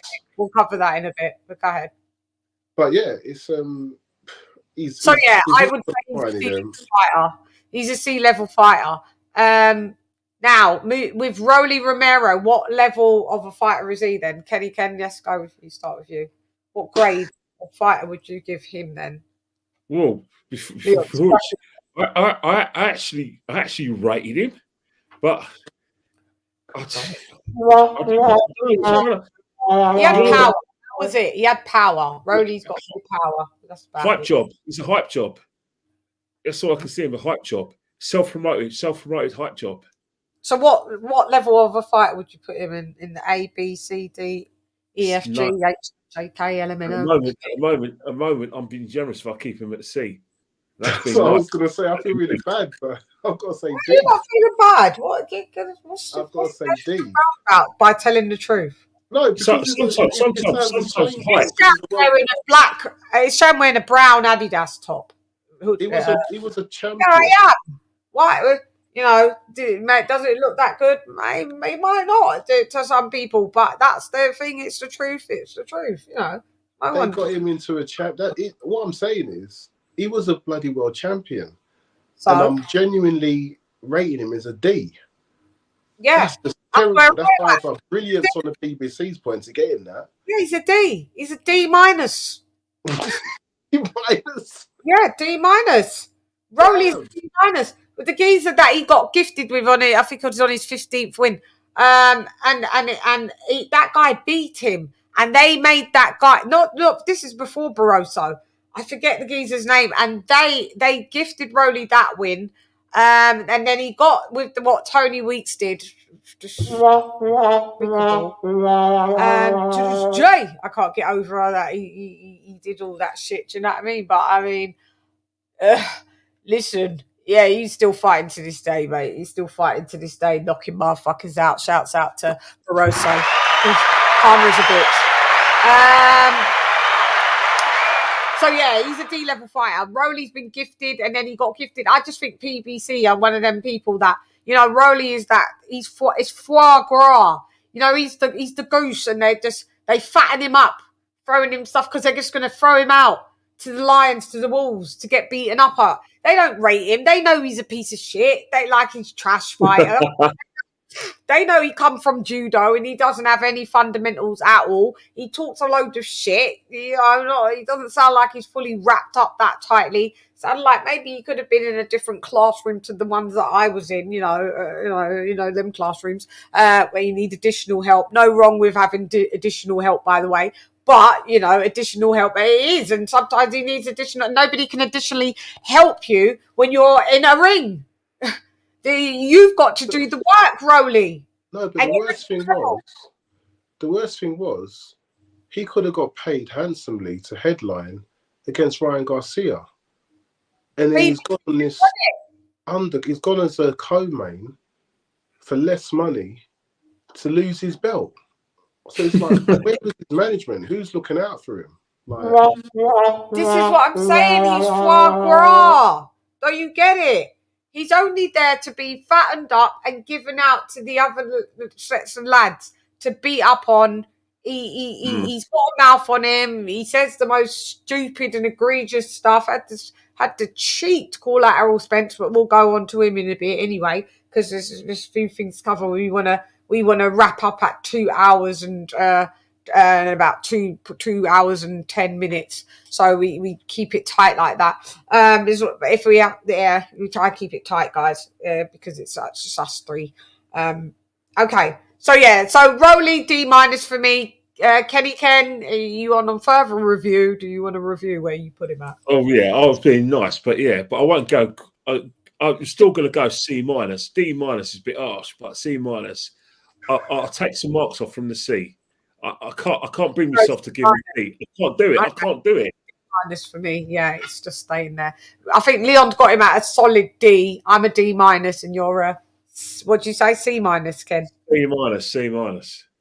Yeah, Dr. P, that chain was just fucking off the fucking Richter scale as well. Like, how could you have that chain? It weren't even real. I'm just waiting now for it to be announced. Pitbull Cruz defending his belt against Tank. Javonta Tank Davis. We know that's what's going to be happening. Yeah, we know. Pitiful. Who else did you lot just bring up that was on also part of the card? So that was on. Was it on the same card as? It was on the same card as the main as well. Yes, Fundora. So let's talk about Zoo, Fundora. Let's just have a little intermission because we always in the building.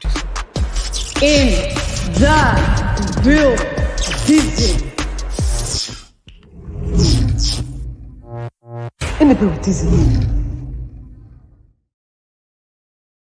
Okay, so we're back with Zoo and Fundora. Another advert for the anti boxing fans. What was Zoo and Fundora? Yeah, another advert. You mean blood? You know, all those Yeah. ones who think we should reduce the rounds. I mean, the guy, it was a bloodbath. It was actually from I think it's the second round where he got caught with the elbow, wasn't it? The elbow. Yeah, go ahead. Yeah, how did you? What was your initial prediction on that fight? If you had one, did you have one? I thought that. Hang on, Kenny. Then you can go, Lee. I had Zoo winning that on unanimous decision. However, from what I saw in the fight, I thought the first two rounds, Zoo was negating the sort of reach advantage that Fundora had. He was actually getting in between. Well, obviously, I'm a football fan, so I say between the lines, but obviously between the defenses, got him some good right hands, good combination, and then the blood spurted. You know, he started. He gave Fundora a target, and then towards the championship rounds, I thought that Zoo was, struggling with the like I said, the reach advantage, and there was some really good combinations towards the end. That's why I can see why it was close to call. It was a close decision. I still had Zoo winning it, by the way, just by way of interest. But it wouldn't surprise me if he went to Fundora. But I do think the first few rounds, especially the first two rounds, Zoo was negating the reach for me anyway. Hold up. Ken, did you literally say that you had... No, you didn't say that you had Tim Zoo winning that. I'm joking. I had you there anyway. Nah, I'm serious, don't lie. What you talking about, mister? What you talking about, Willis? What you talking about, Manny? What you talking about, Dad? What you talking about, Willis? Towards the end, I'm joking. Towards the end, I thought that the first few rounds before the blood, before like Fundora took over his reach, Zoo for me won the first and second rounds. For me, I thought he did. After that, I was looking at the fight. I was thinking, yeah, he's content. He's worried about the blood. Plus, Fundora's range, especially range, was negating him. For me, that's what I thought. Anyway, that's how it looked to me. Anyway, remember, I was watching it. I was watching this with one eye open, so I had to watch it again. And when I watched it again, I came to the same conclusion that towards the championship rounds, the reach advantage was in Fundora's favour. Shouts out to you for the breakdown. Lee, now we shall come on to you. And your prediction, and then what you saw. My prediction was a Zoo stoppage in the last third of the fight. Mm-hmm. I thought that he would damage him to the body and then knock him out later on. But as the fight transpired, Fundora didn't box to type. He actually boxed on the outside. He used his jab, and Zoo had trouble, especially once I agree with Kenny. He was piecing up, that's how the fight was going until the cut. When he got cut, and then the blood was streaming down his face and clearly impairing his vision. Yeah. He wasn't able to then get past the jab. It was more guesswork. He was more having to feel the jab, be hit by the jab, to be able to use that to range where he was. And I listened to an interview from Stitch Duran, and he said it was very poor corner work. He said that it was an accidental cut in the second round. He should have been pulled out of the fight, and it's a no contest. He can heal up and go again. Because, he says the fighter is going to say, no, I can do him. Like, Tim Zoo's just got that supreme confidence. He's going, I can do him. Like, I can take him as a last-minute replacement. Southpaw, tall, rangy. I can take him. I've not been trained, I can take him. Like, yeah, I know I can take him. But he said the corner should have pulled him out. I said the blood is too much. You can't see, because you have to do it before round 4. But from the round 4 came, they had to. Otherwise, they had to go to the cards. and he just wasn't able to do enough. He just wasn't able to, and Fundora was able to snatch both belts. I can't believe both belts was on the line for Fundora, coming off with a knockout loss. But I do think if Tszyu gets the rematch, he punishes him and knocks him out and takes both belts back. But the way PBC move, we don't even know whether Tszyu's going to get that rematch, because I think they've been trying to get that belt away from Tszyu since they got him over onto their side of the street. Thanks, Lee. Yeah, I left the gap. I didn't want to jump in just in case he was having a thought there. Listen, I thought that it was going to be a Tim Tszyu. I thought he was going to stop Fundora. Yeah, I thought he was going to stop him. Latter rounds, we saw Fundora totally lose lapse in concentration of a fight that he was winning against Brian Mendoza and just got dropped and shut him down, opened up shop. The shop was closed. There was no shop in the building. So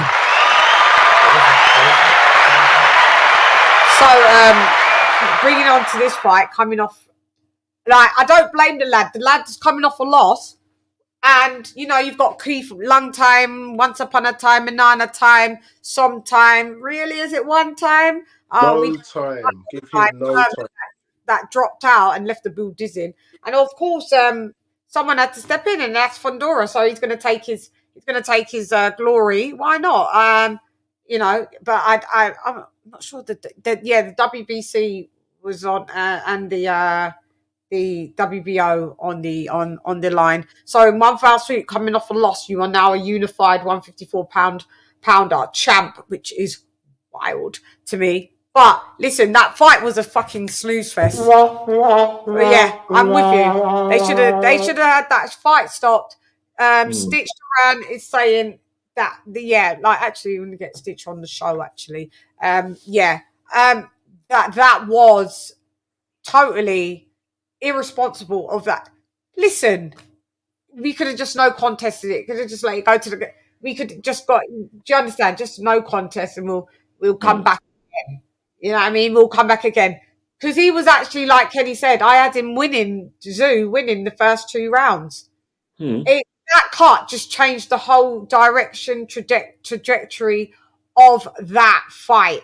It just went downhill. He couldn't see. He had claret, just thick claret all over him. And Stitch Duran did say that cut's one of the worst cuts that you can get. But there is systemic. And I remember I was like, oh, you know, we could have just put some salt on that shit to clot it. You know, Kenny, like, salt is a antiseptic, and it'd be a bit painful. It would have stung a bit, but you know, because they didn't look like they had the adrenaline. Nah, not at all. The adrenaline on them. So that is just like, geez. Yeah, but saying that, if you do have, if you're a fighter and you see an egg on the eye, or you see a cut that's opening, I'm going for that cut all the time. And I don't matter. It doesn't matter what sort of fight you are. Maybe you have to think about it. Yeah, but it's on top of your whole landscape. It changes the way you fight.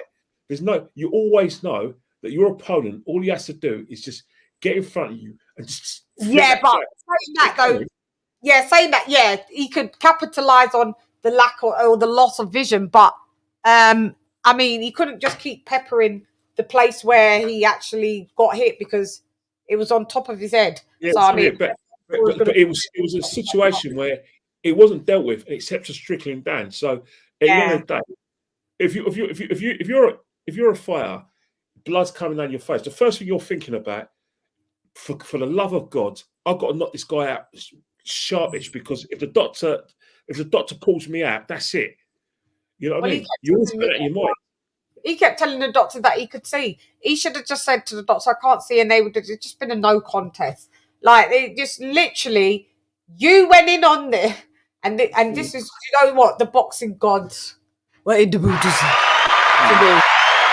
They was. You know why? They was in the Buddhism because I wished him to lose. I prayed for him to lose. Why did I do that? I'll tell you why I did that. I'll tell you why. Because we had the little fish, the one that got battered pillar to post and got stopped in the... What round did he get stopped in? The 7th. That guy, Errol Spence Jr., Errol Spence. Errol? Yeah, him. Errol Spence Jr., he tweeted before that fight happened, on way to Vegas, I want the winner, Fundora, Fundora. So we're like, oh, okay. This looks like... This is the way to go, though, isn't it? You come into knockdown. Yeah. If it's good enough for him, he's coming. Yeah, like you're saying, Lee, go on. Like, he's coming off. I can get in on this. This is my stables of people. We're all under the same stable. But then, well, guess what happened? Because before that, I'm a throwback fighter. Zoo turned into the religious PBC porn and decided, which I've heard him with his own mouth saying, I'm going to fight Crawford. I want to fight Crawford. That's a legacy fight. This is what I'm here because all these fighters are pussies. They're just straight up pussies. Do you remember when he said all of that? And that was only like a few weeks back. And then it was like, yeah, he wants to fight Crawford and, X, Y, Z. Then as soon as Errol Spence had tweeted that, and then they endorsed him, shouts out to Fight Hype and I think Fight Hub too. He was like, yeah, I want to fight both of them. Like, that's what he said. Sorry, my Australian accent ain't great. I want to fight both of them. And, I'm here to make legacy. Legacy is what I'm here to make, legacy. So, but he said he'd fight. He negated Crawford and he was like, yeah, I'll take on Spence, And we was like, yeah, you're not even one of them, but... Yeah, look, just stop now. Please get the fuck out of here, man. It's my night. So Fundora was like, listen, you think that you're looking over me, you're looking past me. Hey, get the fuck out of here because I'm gonna fuck you out right now, motherfucker.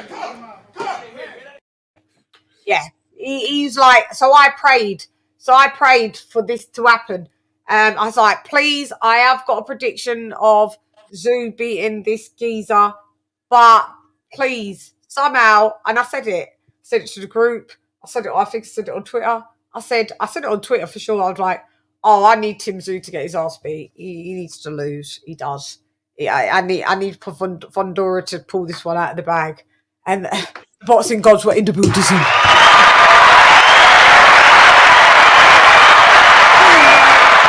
In the building, I fasted.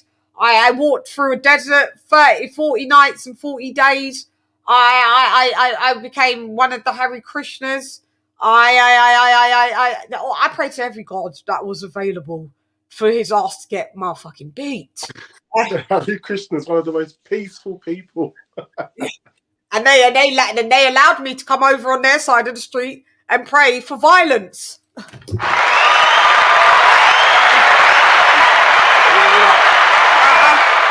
I even went Nam Myoho Renge Kyo, Nam Myoho Renge Kyo for his ass to get beat, and it worked.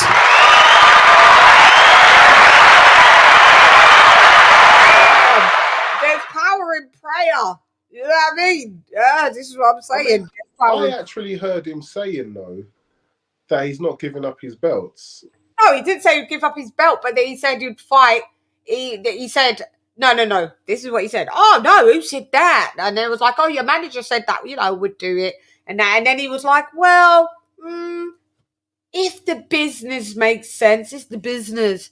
If the business makes sense, then I could do it. I have to make sense of the business. He went for saying, no way would I vacate the belt to... because your manager said it, some Lukowitz, or why does he have an Eastern European name, but he's Spanish? Or he speaks Spanish. Always thought that. I don't know. Lukowitz is Spanish. Yeah, he could have one parent Hispanic, one parent Jewish or something. Would have to be his mum because you're only Jewish by your mother. Yeah, so if his parents were married, you wouldn't be a Lukowitz. But I think that's probably Jewish, and then mum's Hispanic. Okay, well then that still doesn't make him Jewish. No. I mean, he's got one Jewish parent and one parent. That's what I mean. Yeah, maybe that's how he did it. Yeah, I guess so. Yeah, I thought that was like for me. I have a Spanish Emmanuel, and I have another one. Not so you motherfuckers want to go out and dox me, but it's out there anyway because I have a public profile. Damn. Listening to the chat, Lukovic might be lying about his name. Of course he is. I just don't believe a word he says. I don't believe his name. But I didn't want to say it. This is my whole point. I'm like, listen, you're not of Eastern European. You're not a Lukovic. You're not that guy. One thing I would say that if you go to certain parts of South America, like Argentina and Uruguay, there were a lot of Polish people who emigrated in the early 20th century. Spanish. You're not speaking. No, not speaking Spanish. You're not. No, you're not. I don't know. It depends what part of South America he's from, innit? If he's from Argentina, there are a lot of Polish there. Yeah, no, he's not. I think he's. I want to say he's Mexican. Yeah. It makes no sense. Pero lo que sea. Yeah, whatever. Anyway. So what I was saying is, so then he actually 180'd on fighting Crawford. So like I said, all the gods they helped me out. Thank you very much. And all of that. Yeah, they all helped me out. And he got his ass beat and humiliated. And what did I say to you lot? What did I say to you lot in the group? I said that's kind of not incomplete in totality, but that's kind of the end of Tim Tszyu. Tim Tszyu's career has left the building.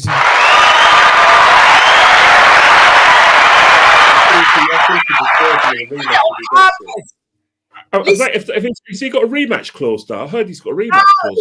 He ain't got no rematch. My bad, yeah. Yeah, so they set him up, mate.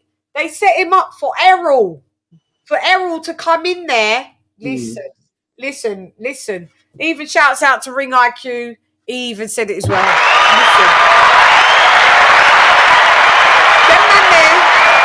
Them man there don't just tweet tweets like, I'm on my way and I want the winner from nowhere. And then you have to remember that Errol Spence never wanted to fight Keith Thurman for their shit. And so when Keith Thurman got his bicep injury, they was trying to pose, well, maybe Errol Spence could come back and wait till Thurman's better and then they can do a Spence and Thurman. And Errol Spence said, hell no, still standing on my square about that one. I'm never going to fight him. I shan't, I won't, I can't. That's the only thing that he's unwavered on, that the Thurman, he ain't doing it. And it had to be some kind of pre-discussion is what I'm saying. So the plan is, listen, it's boxing, fighters pull out all the time, right? Get it, I get it, I got it. But if you are going, listen, you was fighting a man that's had 2 fights in 5 years, right? Never fought at 154 pounds before. Coming off a 2-year layoff. Okay? Then, and he's 5'8", just like you. That's what you're training for, orthodox. Then all of a sudden, this geezer pulls out with a bicep injury, and you're put in with a 6'6" southpaw. Stop it. That's.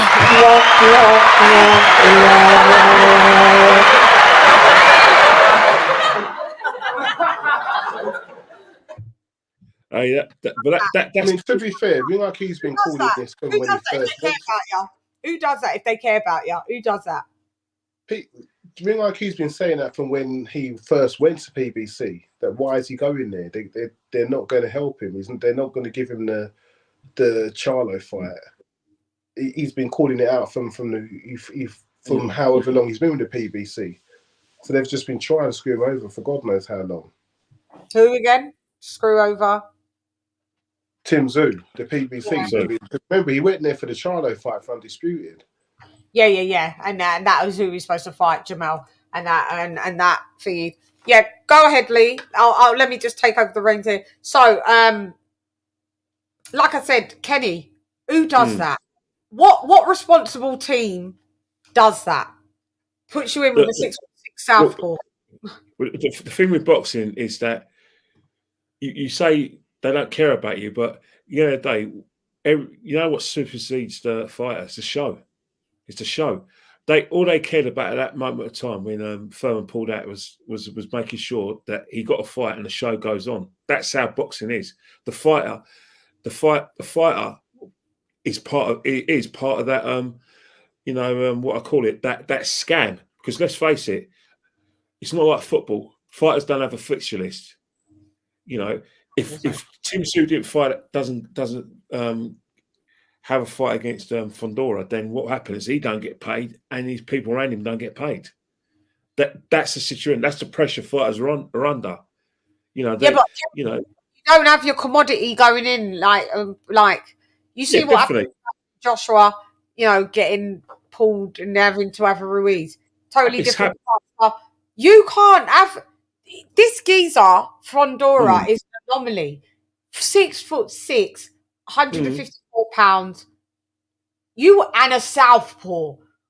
All the odds are now against you, and I still picked him to knock him out. Which you're right, Kenny. He would have knocked out Fundora. But what I'm saying is that was just that was irresponsible. I think boxing is riddled with handlers doing things like this. You know, you made a really good point. You know, as much as Eddie Earn and Anthony Joshua are really close, right? You saw Joshua's dad after the Ruiz fight. You know, Anthony Joshua's dad was furious with Eddie Earn for putting him in that situation. Yeah. I mean. And then as we saw what panned out, because you're not usually nobody at 154 pounds is fucking 6'6", the same height as Anthony Joshua, the same height as Joe Joyce, close to Tyson Fury's height, and you fight at 154 pounds, and you're a southpaw. Your team's like, go ahead, go on, do that in the last minute. Listen, Fundora had everything to gain and nothing to lose. Tim Tszyu had nothing to gain and everything to lose, and he lost. Because they don't give a fuck about him. Is what I was saying. He's the Aussie lad. They don't care, and he tried to be in get along gang by going, I'll basically do what you lot want. If you want me to fight Spence, I'll fight Spence, and that's what happens. It's that carrot though. It's that the situation. Talking about Lisa's right. Last minute fights are treacherous because at the end of the day, unless you're fighting a guy who's just there for the payday, if you're getting a hungry fighter there as a last minute fight, then he's the most dangerous two-legged mammal out there. I'm sorry. Exactly. Hungry last minute fighter. Ruiz Jr., hungry last minute fighter. Fundora, hungry last minute fighter. And who still gets paid? Payday. You want payday? I know that. They care about the Charlos and Spence. Yeah, that's all they care about. And like you said, the WBO may now go vacant because even though Fundora does hold the WBO strap, he may be forced because he weren't a part of this fucking plan. He was supposed to lose. So what they'll probably do is ask him to, forcefully say, listen, you got to vacate that. You vacate it. You vacate that belt. And what we're going to do is we're going to put Spence there. The only good thing about that is that they won't be able to leave Crawford with just the WBO because Matchroom have the IBF, I believe it is. So Crawford can still get unified at 154. Even if PBT decides to freeze him out, he can still get unified. Who does he got? Begins with M. What's his name? Majidov. Yeah, that's it. Mm-hmm. Because we saw him win the belt, and I didn't see anything there to trouble Crawford. I think Crawford would handle him. Crawford would wipe. 154 never was my division that I liked or ever enjoyed. Really growing up, it was It was a new division anyway. I can't remember. I'm gonna have to check when it actually got implemented anyway, because it was 147, and then it was just like you went to middleweight, and 154 and 168 are the newer divisions. But I mean, listen, Linda, listen. This wasn't designed for Tim Tszyu to ever actually come through. Unfortunately, they saw it. They saw the opportunity. The fix was in the building. It was a fixed building. Now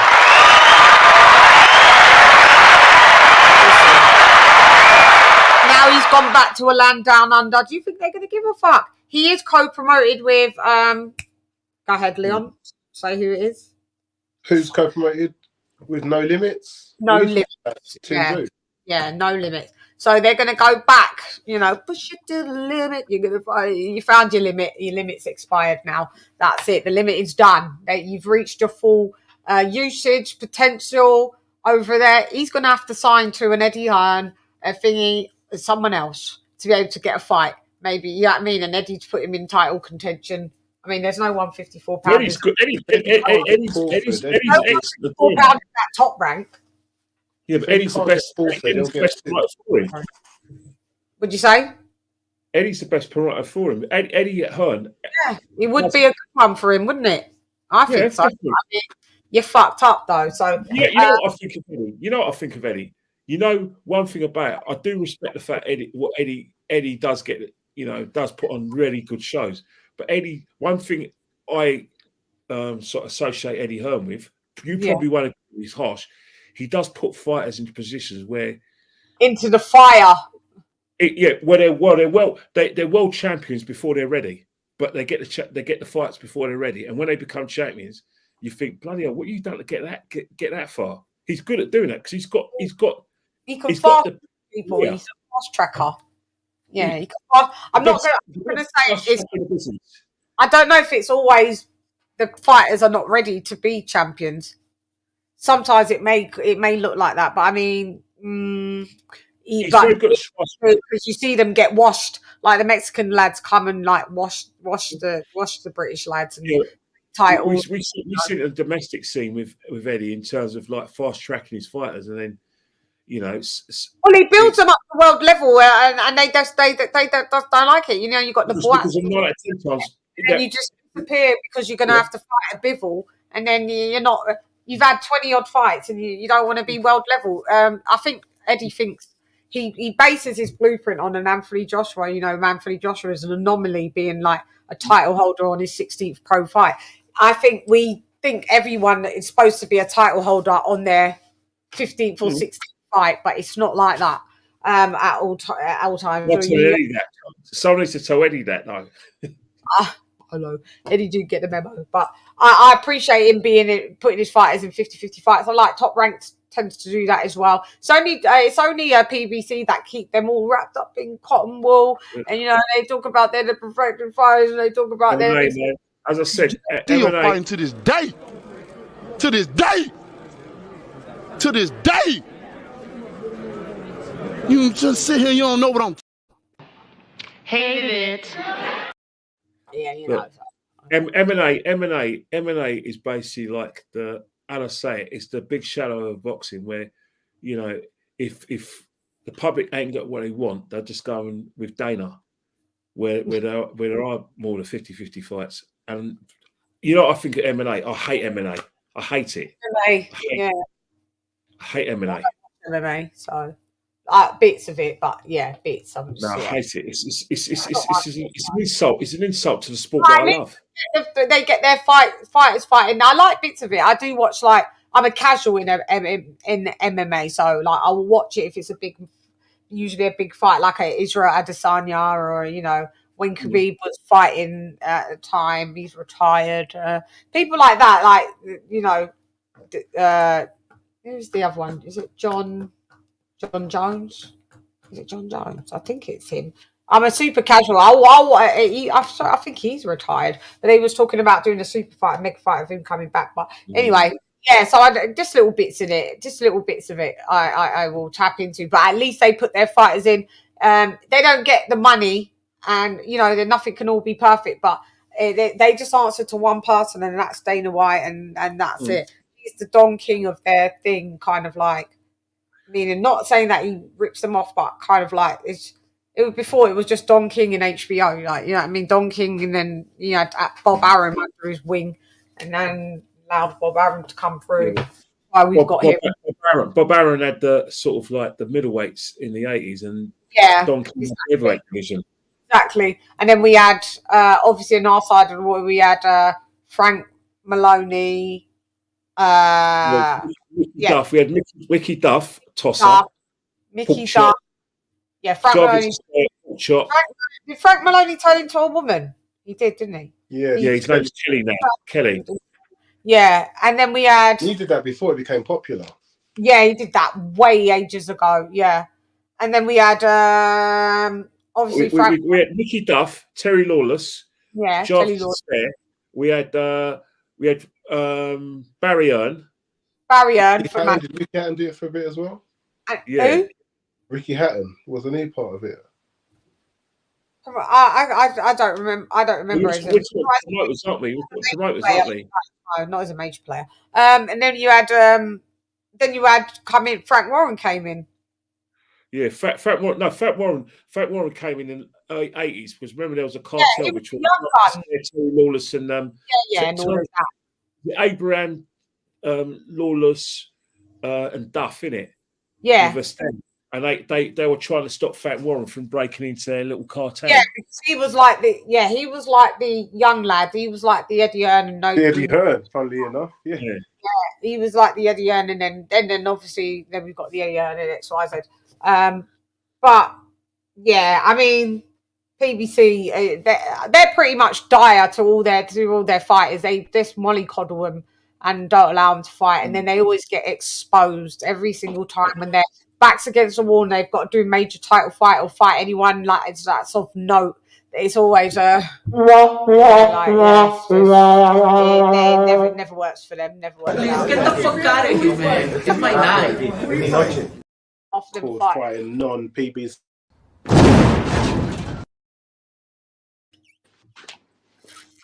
you know what I mean? Anyway. So with Tim Tszyu, he's gone back, I'm afraid. And then we're going to have. So what we're saying with Crawford, tweeted, mate, you're going to have to wait in line to Errol Spence. And Errol Spence went, I don't know, Chab, I don't do lines. Yeah, I do what? But then didn't say to me, you look like a linebacker. And then Crawford said, you look like a linebacker, though. Listen. You look big, bro. He got in the ring after Fundora won. Got in the ring, and I know he was supposed to thinking he was going to get in the ring and face off with Tim Tszyu. I thought this is an easy fight. He'll wash Tim Tszyu. He got in there with Fundora, and he was like, you know, yeah, I want the belt. Yeah. Just throw that geezer away. His aura's just. It's his aura's. His aura's just. Hey, don't you think a 6'6" fighter is going to test that eye? If that eye was even real. Bro, what's wrong with this nigga, bro? He said his girlfriend. Nigga gay now. My brother, man. Hey, look, ain't gonna get jealous. She said, don't kiss him. My brother. Bro, what's wrong with this nigga? Yeah. Anyway, that's what happens. Just say no to drink and drugs, kids. You know. So if my guy drops, if Fundora drops the WBO, they may put the squeeze on him for him to drop the WBO and allow Errol so he can beat Crawford at being a 2-division champ in the new division now that he elevates into 154, even though Crawford was already a 3-division champ, but you know he's trying to make it 4. So you could see that they're already trying to block him and check him out. But the WBO did order, not mandated, ordered, which is what to do. They ordered from a week today that Fundora and Crawford are to come up with a deal. And if not, after the 7 days, not today, sorry, not a week today, a week when the fight happened. And if not, then basically it goes to purse splits. Now, listen, I'm all down for it to go into purse splits, because I believe that Eddie would he would bid on that, because Eddie's been losing a lot of his own fighters' purse bids. Have you not noticed that? Yeah. So that's the first, isn't it? These ladies fighters, but wouldn't it'd be a massive fight if he could get Fundora? I mean, sorry, if he could get Crawford versus Fundora. He's wanted Crawford for a while. He just said he didn't have the options. Yeah, he didn't have the stable for him, so he's like, I can't have you, but I don't, because I don't have. It'd be unfair. I don't have the fighters for you. But I mean, wouldn't that be a massive showdown? Do you reckon he would bring that if he won the purse bid? Do you reckon he'd bring that to the UK? Would that coming in? Yeah, coming in. What they would do Crawford Fundora in solely America? That would be. Yeah. No, he won't come in. Yeah, is that the major demographic? I mean, UK times wouldn't be suffice for the American. Yeah, you're right. That would have to be in America, and we would have to be staying up till 5 a.m. But it's all good. We've built like that, and that's what we've always been like. Boxing connoisseurs. We've always grown up having to stay up till 5 a.m. to watch y'all. Okay, when it's the roles are reversed, I hear all the Americans. Oh my God, we have to do it at 5. You're not built how we're fucking built. Throw y'all in the trash if you're not with it. We're throwing you away. Hey, you know what? We've gone for a long time. We still haven't given Chris Congo his flowers. I just wanted to wrap that in. I wanted to wrap that in a bow. But before we go to Chris Congo, can we also just quickly go to? Oh no, we did do that. My bad. Go ahead, Chris Congo. Let's go. Let's hit him with the round one, Kenny Ken, and we shall start with the round one. Liz. Round 1, fight. Let's go.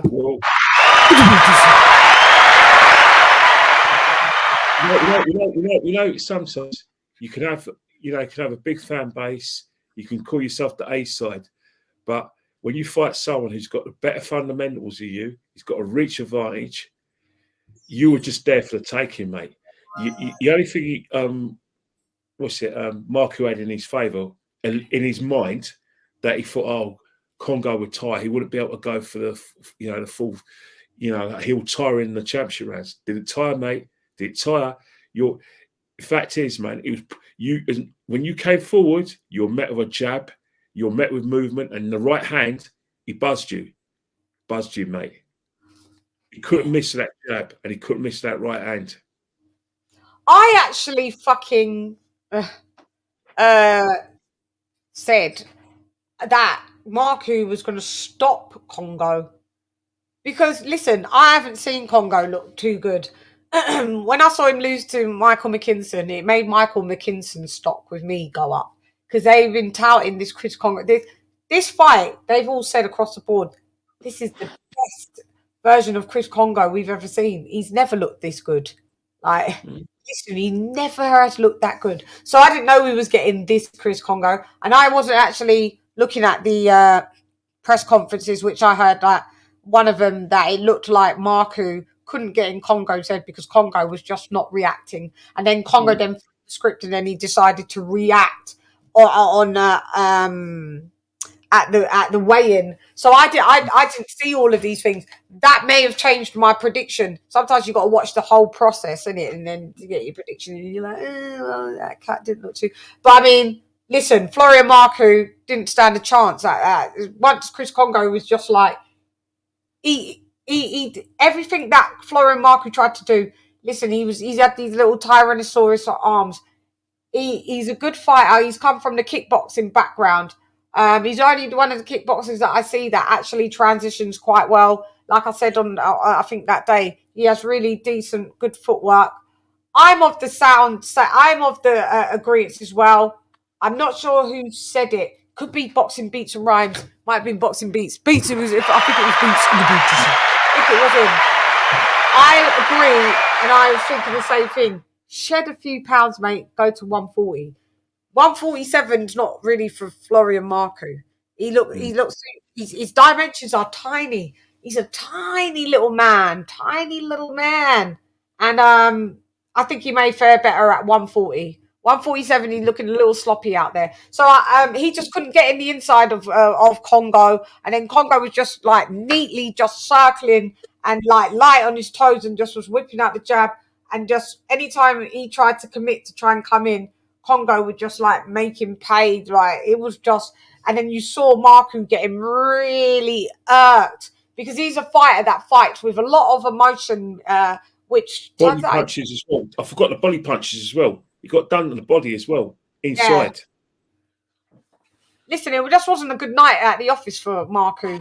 It just didn't fare well for him, and he couldn't get Congo how he wanted to. He wanted Congo to get angry like him and fight all brolic like him and all that. It weren't happening. He's under the tutelage, I guess, because of Ben Davison, and it looks like it's faring well for him. So shouts out Chris Congo. Did you hear that Marku had an injury to his right hand? Oh no, I didn't. Go ahead. But for me, right, I don't care if you've got an injury. I know you don't. Because no one told you to go in the ring. You should have called the fight off. Once you go between them ropes, mate, it's all fair game. I do acknowledge the injuries, like Lomachenko when he fought Teofimo, he did go straight into shoulder surgery. I do know Dillian Whyte when he fought, I think everyone, Dillian Whyte's always going, he's war torn, isn't it, the old battle axe. But I mean, when he went in to fight Tyson Fury, he did have I think he did have a knee injury. He did have a knee injury as well, and he does have a shoulder injury as well. So I know most of the fighters do have injuries, but some really bad. So what was it, Lee? So tell me about his injury. His right hand, apparently. He's still like you said. Yeah, he could have pulled out the fight. He could have pulled out. You pull out, man. I mean, no fighter goes in 100%. What's up, Art and Alette? Were they the co-main? They was, weren't they? Yeah, I think so, yeah. Yeah, a bit difficult then. Was they the co-main? Was they the co? It was, weren't they? Yeah, couple. Those yeah, two those two headlining, Clarke and Wardley. No, I'm not sure about that. Yeah, I mean, but then we had Luau and what's his name? Begins with V. Just come out. Vidal Riley. Riley. Yeah. Oh, tragic. That was really bad to watch. That was really, really bad to watch. It just was like Vidal. Luau couldn't get to Vidal. It was very boring. He boxed safe, and it's cool. It is what it is, isn't it? Like, my bad. The football. I was on Arsenal duty because I was doing a lot of I was watching them. I did a lot of Arsenal podcasts afterwards, so I managed to be safe from that fight. God was on my side. I didn't have to watch that fight. I listened to a podcast, and the guy was saying that they should have put Babit on the main card and pushed that fight down to the prelim. Did you see the Babit fight? Yes, I did. Because that was on YouTube channel. That's on the YouTube channel, isn't it? Yeah, I watched it. And Stephen, shouts out for him. He gave me a lovely drop. But listen, you're going to have to hang it up, fella. Your crew, your cornerman, your team, despicable. They sent that guy in. He was battered. That guy was out on his feet. He was out on his feet. Round three. I think it was round 3.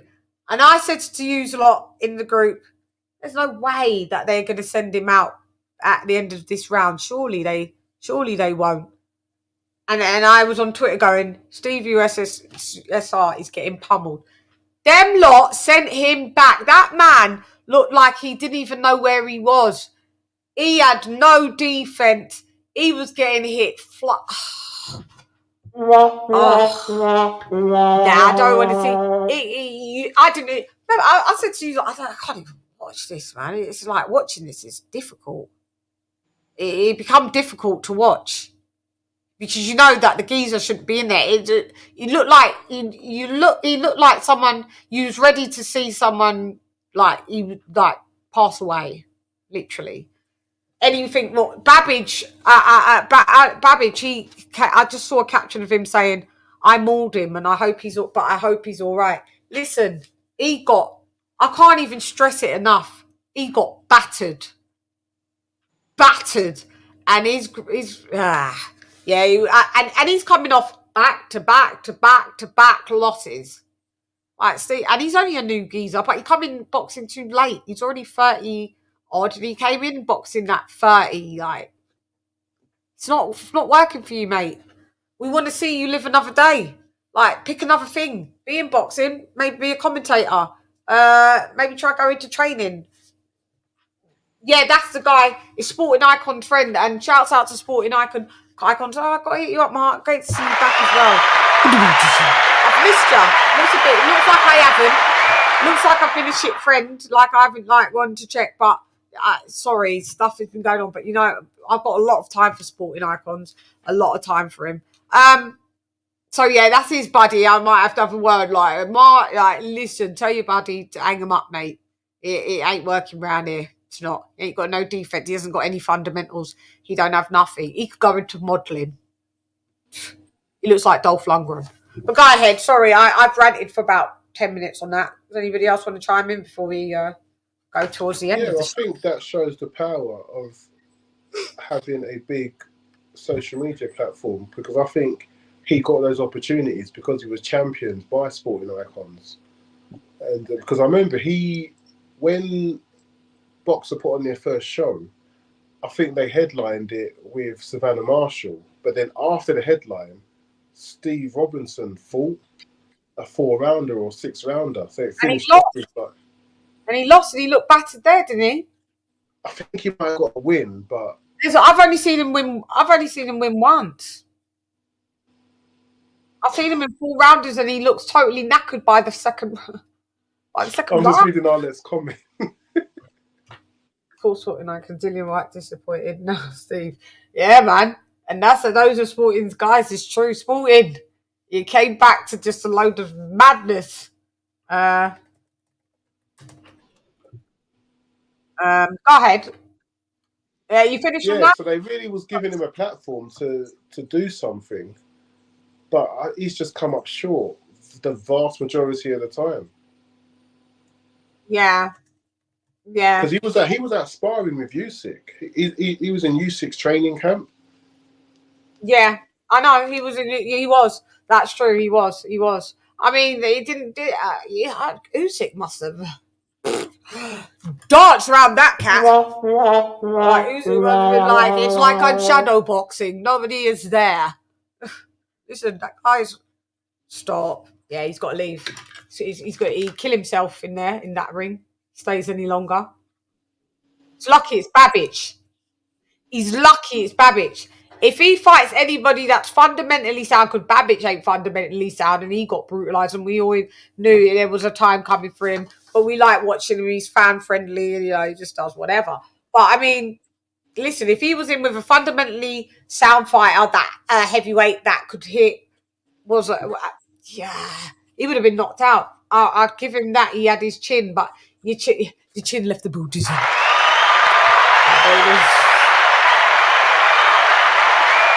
It's a chinless buildism. Trust me, it's chinless. Yeah. I just couldn't believe it. I was thoroughly disgusted. But yeah. So let me just remind y'all where we are at. We are at the weekly wrap up shiggity show.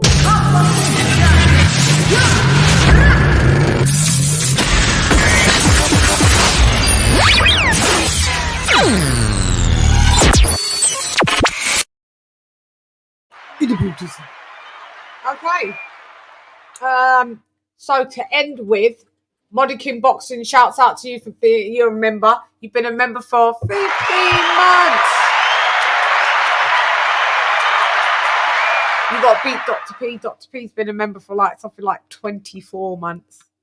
Yeah. Shouts out to Dr. P and Lisa Bales and Arthur Law. They're the long-standing members. I've got to start putting emojis up. But guys, if you like to gift memberships as well, you can become a member of the Shannaholics. Go and do it. Come on, let's get the membership. Me bar rat brain splatter. What's the matter? Just start don't try move the body try scatter pick pattering up all over your body. Know your bruise and batter tap shatter. You never should do Allah. That's right. You never should do Allah. Woo. So, Money King Boxing, thank you for that. And this is what we're gonna actually talk about. Our last topic, real quick, is can't wait to see Ryan versus Haney. So. I think everybody was shy to call in today. I will make it like literally you can call in for call-in shows, my weekly wrap-up shows. I used to have really a lot of call-ins and all of that. But yeah, we didn't really concentrate on it. But we get it back. Thank you, Lisa, for dropping that link. If you follow Queen Lisa Bales' link, and that's how you join. That's where it is. Hopefully you get those likes up, comment on when the video's down, and share and subscribe if you're already not, because some of you lot watch me religiously. 42% of you unsubscribe, but you come back every week. So you may as well subscribe because you love me or you hate me, but you're still here. So let's go with the Haney versus Garcia real quickly to wrap this show. So Haney versus Garcia, as we've seen in the news, Garcia is doing a hell of a lot, in my opinion, guys. It looks like he's trying to sabotage the fight. I did do a news report on him absolutely weighing in at 154.1 pounds, and that was when he did it at his apartment last week. I mean, you got 4 weeks to... What have they got? 4 weeks to go? Yeah, 4 weeks to go. If it's April 20th. Oh, no. We're in April. Sorry, I was thinking we're in... You've got 18 days to go. Right, and you've got to shed £154.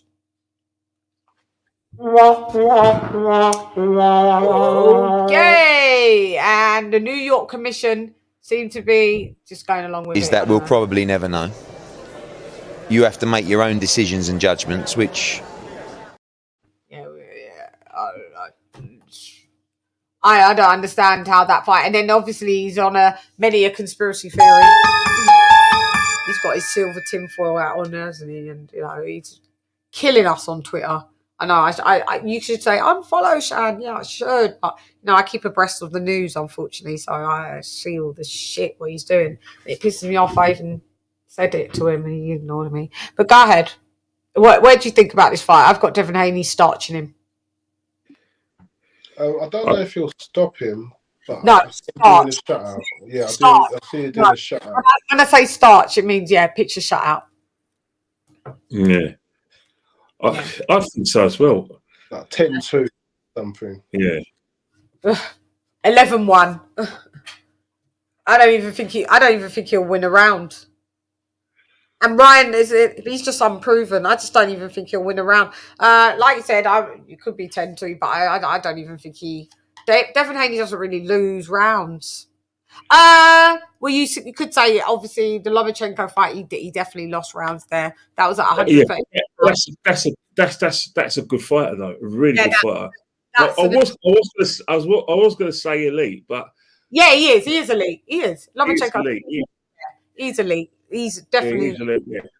He's definitely elite. I still think Loma lost that fight. Maybe I'm in a minority, but you're not in the minority. You're not, Ken. It was literally. I felt I was in a minority when I was the one who went, fair result. Yeah, I thought I predicted Devin to win, which he did unanimously, but or whatever how the fight panned out, whether it was split or unanimous, I called it like that. But then when I watched it, I didn't have Devin winning at all. And then we did a rewatch on point score, and then I had it a draw. But there was no way that I could see that Devin Haney won that fight. But even having it a draw, I could see that was lucky for Devin Haney. But I could see that it was that Loma could have won that fight. But there was no point at all that I saw Devin Haney. That's the first time I saw Loma show emotion. He really took that defeat badly, mate. He really hurt him. Loma, that really hurt him. He had a tearful moment, didn't he? Emotionally, it hurt him, that result. Yeah. Now he's like, now I realize what Anthony Joshua was going through. Remember when Anthony Joshua had that meltdown with the Usyk, and Loma was there going, you know, and there was like camera footage that a lot. I think I reported it of you know like a warm camera that was still on, and Anthony Joshua was like Loma looked like his kid, 2 foot tall, and he was trying to be like Anthony Joshua, calm down. Anthony Joshua went like, move, man. What you got to say to me? Like, totally switched on Lomachenko. That wasn't widely reported. That wasn't widely reported. But yeah, I saw it and I reported it. So yeah, now Lomachenko knows what it feels like, and had to bust 2 tears as well. And when I saw Lomachenko cry, I thought, wow, because you don't really see him in his emotions like that. You know, he's quite an arrogant, cocky. He knew that was his one chance, and it was gone. Well, now he can just. Now I've got him starching, stopping, rocking, dropping George Kambosos, so he'll be alright. You know, but for undisputed though, it was undisputed. Yeah, I know, but I mean, at least at 36 years old, you're still going to collect a belt. Just chill out, Loma. But remember, he was the golden one, and Usyk's the one who's got undisputed once. Might even get it again. He's never been undisputed. That's what I mean. When they came up, even Usyk came up, and he had so much more potential. And he has lived up to it as much as Usyk's lived up to his. Yeah, it's just facing that. You know, from what I saw in that fight, you know, I understood his tears because it was close, but I didn't disagree with the judges. I had Haney winning even on the rewatch. Yeah. Me and AJ had Loma winning. In terms of like Haney Garcia, split down the middle. Yeah. Haney, in terms of Haney Garcia, go ahead, Ken. Sorry.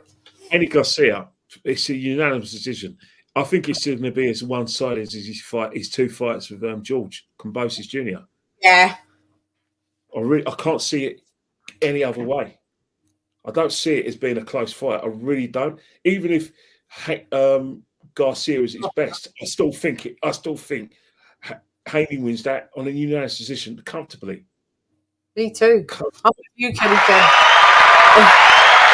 I'm with you. So comfortably that he can bring his duvet, a pillow, and kick back. That's how comfortably that I believe he beats Ryan Garcia. I don't care if this thing is you're really mentally incompetent or you're doing this for jokes. Even if you're doing this for jokes, to the level that you did this to pull off this joke, that shows you still are mentally incompetent. So, I don't know what's going on with you.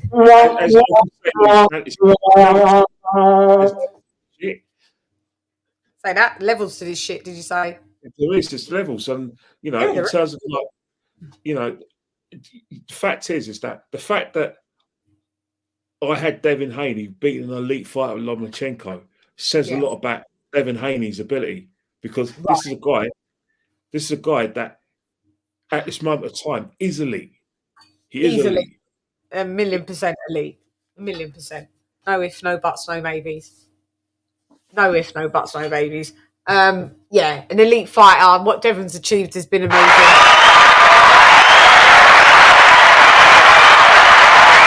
He definitely turned me into a fan, a supporter. So I actually enjoy, because I used to be like, oh, he's a bit boring. But I actually enjoy when as it's come up, and the Regis Prograis fight was amazing. Now you dropped Regis Prograis, who's definitely not known as one of the if not at that time, the hardest hitter at 140.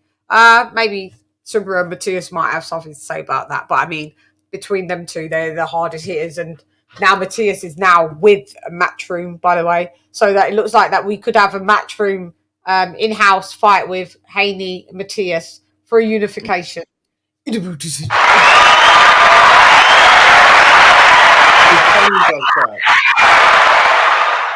If Haney does that, that shows he ducks no smoke.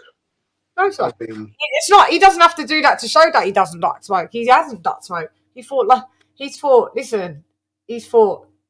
Linares. He's fought Diaz. He's fought Lomachenko. He's fought Prograis.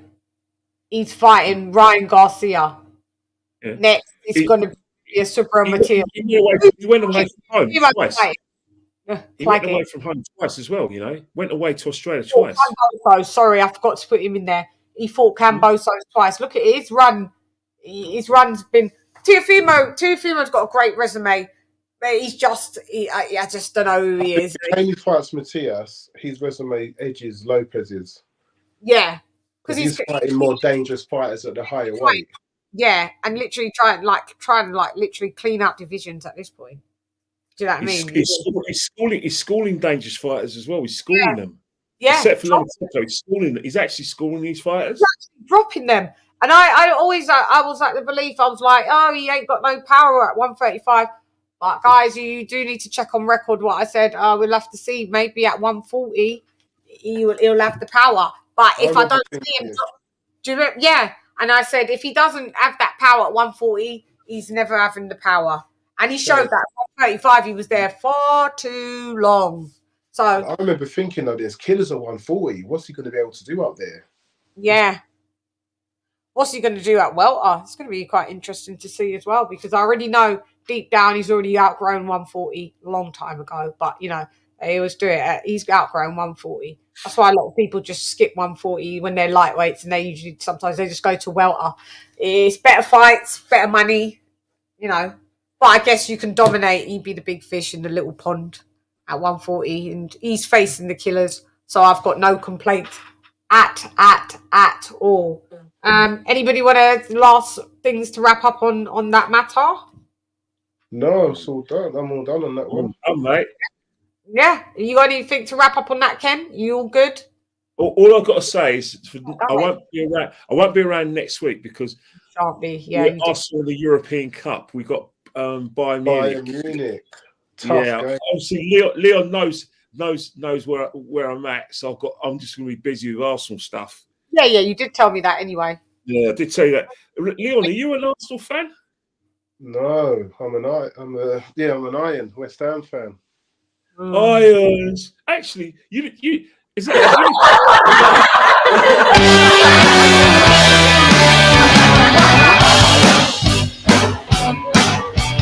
Sorry. Go ahead. Yeah. Do you live close to Lady Checkers? Obviously, we played West Ham 3 times. You turned us over twice, and we beat you 6-0 at your ground. Telling me, yeah, it's painful. It was painful. Yeah, but I'm a Chelsea fan, and so I mean, I'm sure we got you in 3 weeks' time. We got Chelsea in 3 weeks' time. Didn't we just qualify for something, Chelsea? We just qualified. No, you're in the semi-finals of the FA Cup. We're in the FA, didn't we? Yeah. Yeah, semi-finals. But you got Man City though. That's the thing. Oh God.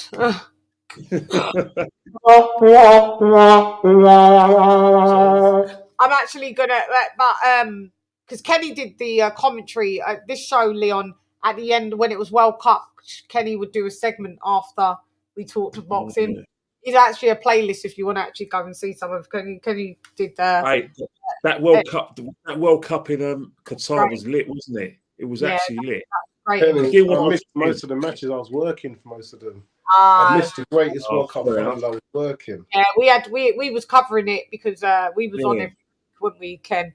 And we was chopping that up a lot. I didn't realise that a lot of people that follow this channel here, they really like football as well. Well, you know, I'm getting more UK people in now because I've members. You've got a lot of QPR fans. You got a few QPR fans who watch this channel. Yeah, QPR got a couple of Evertons as well. Well, I mean, Arsenal, got some Arsenal. Yeah, got a couple of Chelsea. I got quite a lot of Arsenal as well. A lot of Arsenal. Everyone supports Arsenal these days, don't they, Leon? They're the glory hunters. They're the glory hunters. My daughter's dad, he's a West Ham season ticket holder. Oh, God. Yeah, stop it. Anyway. Ask him if he's going to renew his ticket, though. That's the thing. There's a big. I don't know if he will. People are happy with Monaco. All of us. All the he's even got a tattoo. He's even got the tattoo. Yeah, but you know what's happening with the football? Baby growers that had West Ham and her name on it, like West Ham baby growers and everything. Yeah, she's got the shirt and the kit. But you know what's happening with the reason why a lot of people are reluctant to renew their season tickets, and deep down they are going to renew it, is that because of FFP, all the clubs are putting up the season ticket prices. They are. cases, from about 6%. In some cases, it's 15%, between 16 and 15%. Without West Ham season ticket is reasonable though. It's very reasonable. Yeah. Well, it was. How much was it? About £1,000. West Ham, you can get season tickets for like 600. Yeah, you can get some for like 1,000. My ex was about at the, I want to say about £900 mark. Yeah, he must be upper level. Arsenal. My that season ticket was years ago. Yeah, my season ticket at Arsenal is about over £1,000 because before. Wow. Yeah, but just think about it. I've got to pay extra for certain games after the European Cup game against Bayern Munich and the Porto game. I had to pay for that at renew my seat because normally they used to give you 7 cup credits, but they stopped doing it because we stopped taking the FA Cup seriously. We kept on getting knocked out early. So do you pay it in one chunk or is there a payoff system? No, you got to pay it in one. You can pay it in system, but I pay it in one chunk at the end of June, and they got my bank details, so I just put the money in. And then they put the money in, and they take it out. Got ya. Yeah, I'm on for anybody that whatever sport that they love to do if they want to pay. Have you got an away season ticket as well, Kenny? I used to, but now we have a point. They're not allowed. You're not allowed to have away season tickets anymore because of the fact. No, since lockdown, they stopped doing it. So now it's all about having your basically you've got to have points. If you have enough points, you can't get a big game. So a lot of people have to beg, borrow, and steal for away games. Yeah. Oh dear.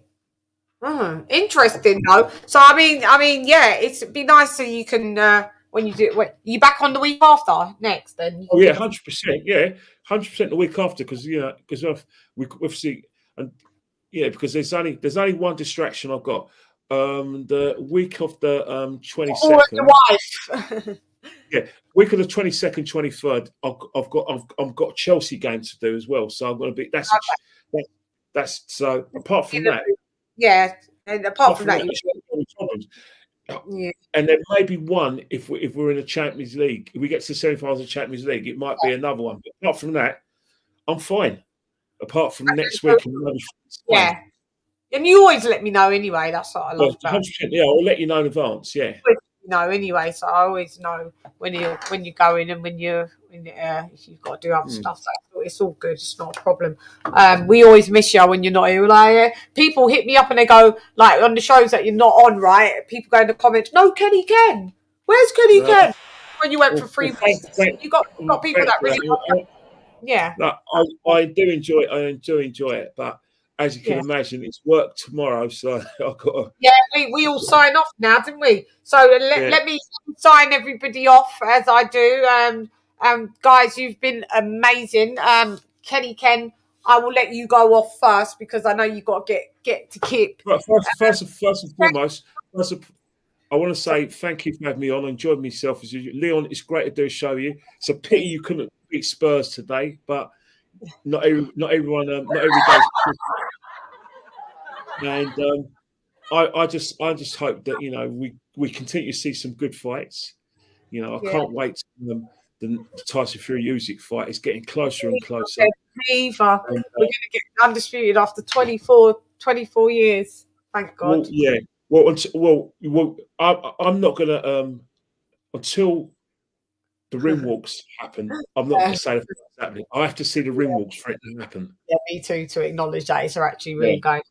And there was one thing that I wanted to say to you, and it just actually. Oh yeah, no. What someone said, "Where's AJ?" AJ is on a vacay. Yeah, he'd be back. He'd be back in. You'll see him in this week. He's gone away for like last 3 days. Is he got a holiday?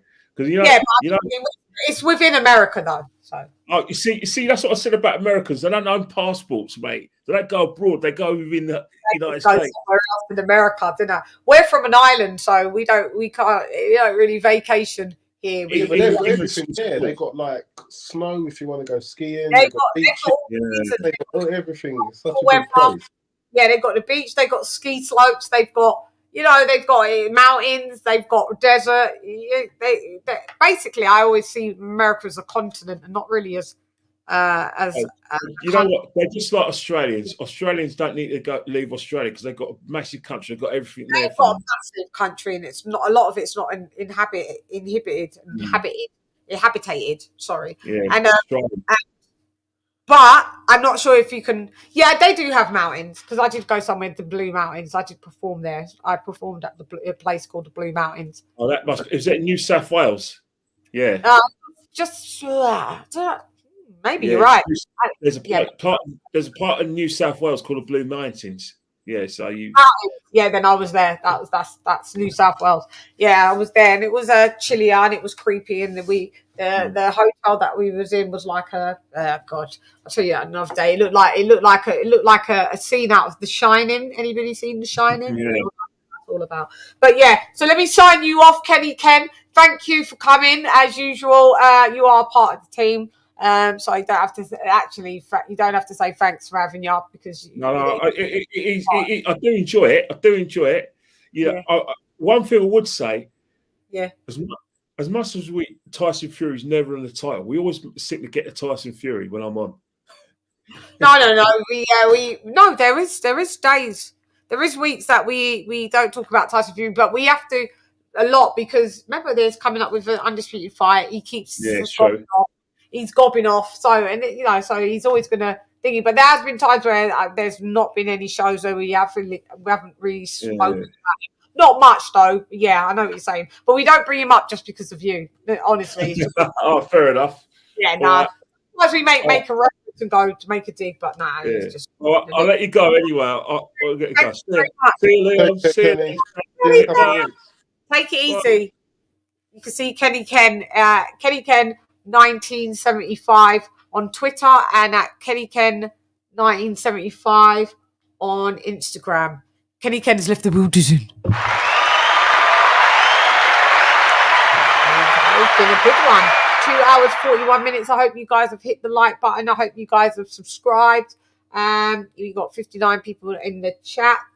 That. Great stuff. Right. So, Leon, I had a brain freeze when I glitched like my name was Joe Biden. But go ahead, Leon. Thank you, as always. Introducing the fight. Very good. Anyway, yeah. I like your hair. The locks look really done because you did say you went and got them retwisted, didn't you? Yeah, fresh today. How long do they stay like that? Like, until you have to get them retwisted again? I do one every 6 weeks. Yeah, they stay fresh for about 2 or 3. Yeah. And then you have to start putting. Do you make sure you have the scarf on, innit? Yeah, all the time. I've got all the time. Silk one. Yeah, I love it. It looks really good. It looks really nice. And yeah, I like it. Are you wearing a little Ralphie? Are you? You got the Ralphie on? Yes, I am. I haven't worn a Ralphie for a little minute actually. I've got to try and do it if I wear my shit is. I've got my walk-in wardrobe, which was a gift, all teared out of the wall. It's like half. It's crazy.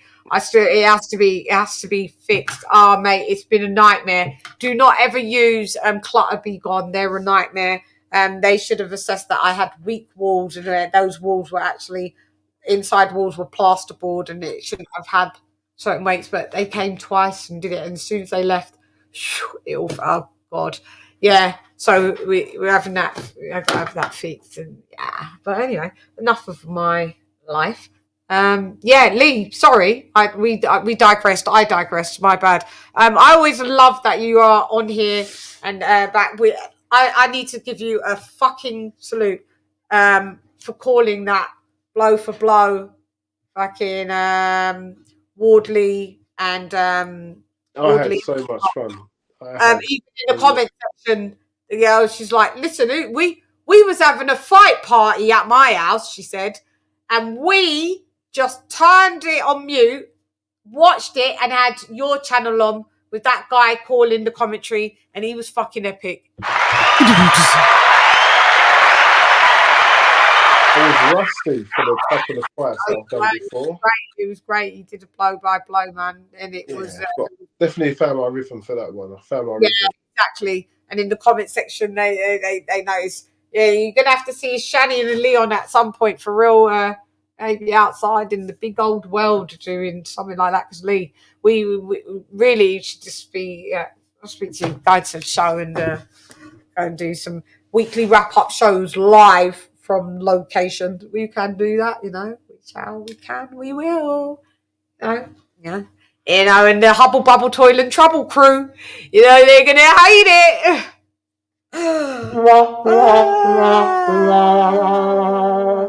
God. Camaraderie is dead in 2024, man. People just try to be nice and, you know, they go on their channel and talk hella shit about you and they endear you, and it's just crazy. But, you know, such is life. If you don't have haters, you're doing something wrong. But, yeah, so Lee, it's been amazing. It's been amazing. Yes.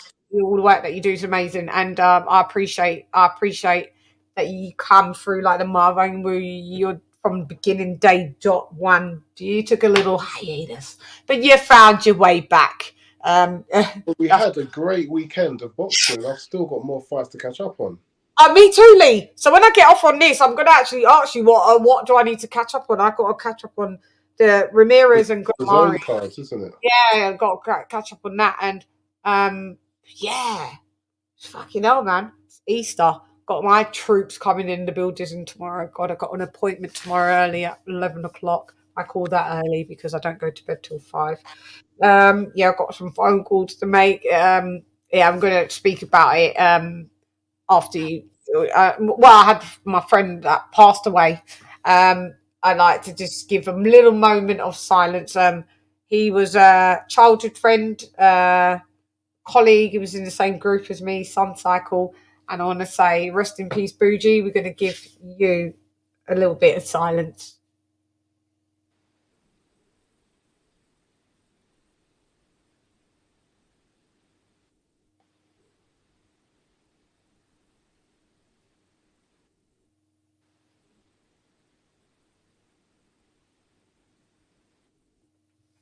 Rest in peace, Bougie. May your attention be without any glitches and hitches. Great guy. Lost the battle to cancer, unfortunately. Yeah, so yeah, rest in peace, Bougie, man. Gonna miss ya. Sometimes you don't have to see people to miss them. You haven't seen them for ages. You just literally can miss their presence on the earth, you know, and their energy on the earth, their spirit on the earth. And yeah, and I want to also shout out to another colleague that's recently had a stroke and if a heart took over, and yeah, and this would be his third one, but he's with us. Shouts out to Jacob Lee. You're here.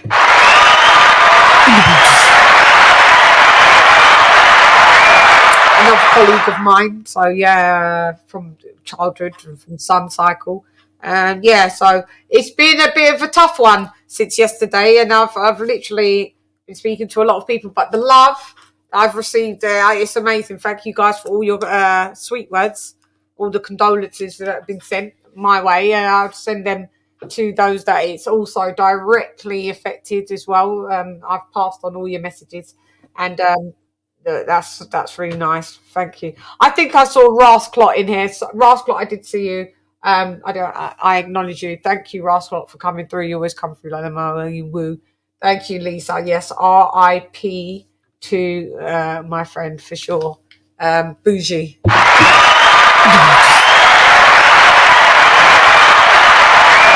Hey, rolling with the homies. What up, Rolling? I ain't seen you for a hot one. Yeah. Where did I see Rasclot? Let me just get Rasclot firstly. I saw you. There you are. There you are, Rasclot. There you are. What up, you?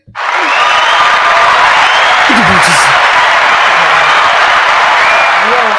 So we got some really good things coming up. Yeah, some really good things coming up. Some people know that are close to me, but you know, we've got some really good things coming up. We've got some more guests coming through. So keep abreast of the old girl. You know what I mean? I want to thank you guys for like participating in my channel.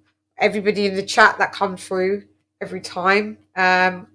Bring your friends and tell them, you know, some good things happening around here. So I promise you, you're going to be like, wow, okay.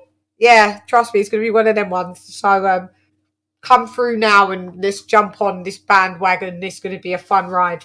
So I appreciate you, Lee. I appreciate the chat. I appreciate you so much. And I will catch you on the fliggity flip side. Is there anything that you would like to promote and say where you want people to catch you? Your Instagram, your Twitter, or I know you don't do. Good. They can find me here. They can find me here. And I appreciate you allowing me on the panel, Shan.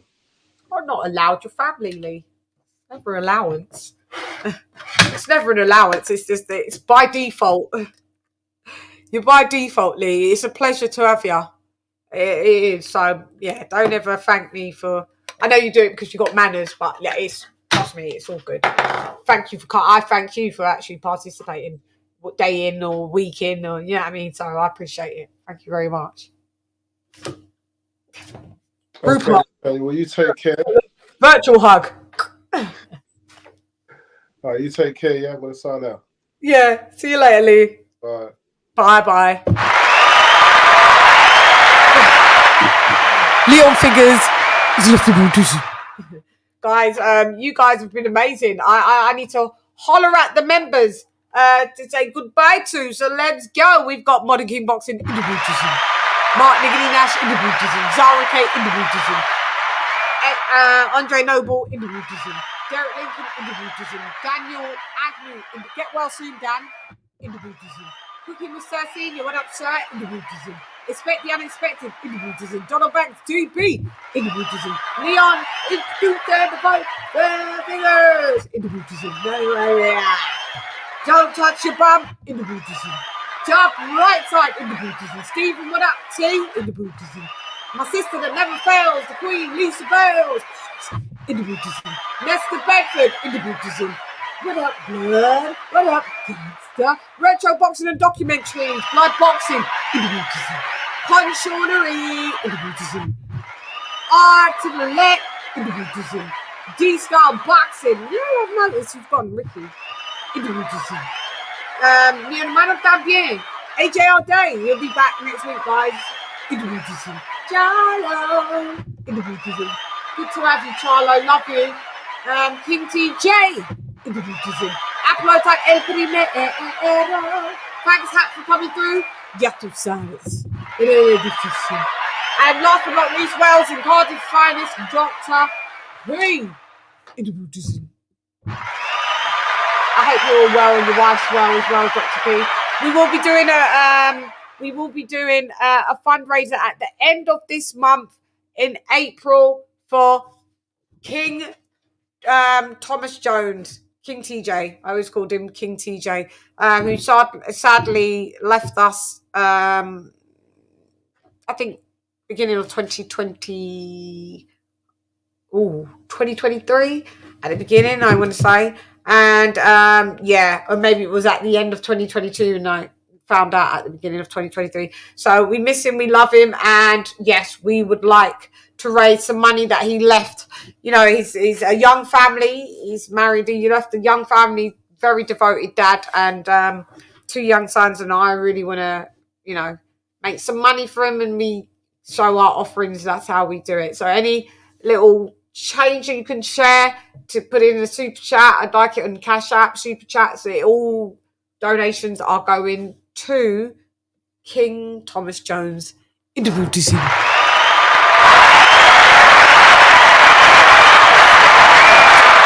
you know I'm always here to tell the truth and nothing but the truth, so help me God. Colonel Jessup, did you order the code red? You don't have to answer that question. I'll answer the question.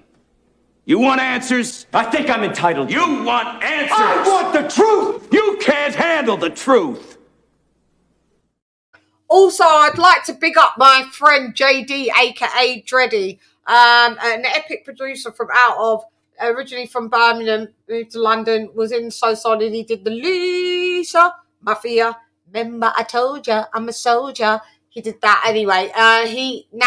He's been in America for the last 14 years, and I spoke to him, a great friend of mine, mate, and I've been on his productions, and he absolutely, alongside with Flodan that I'm going to play you in a minute. He won a Grammy at this Grammy as well.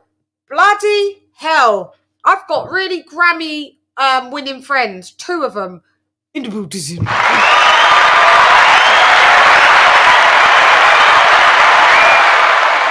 So fucking amazing, isn't it?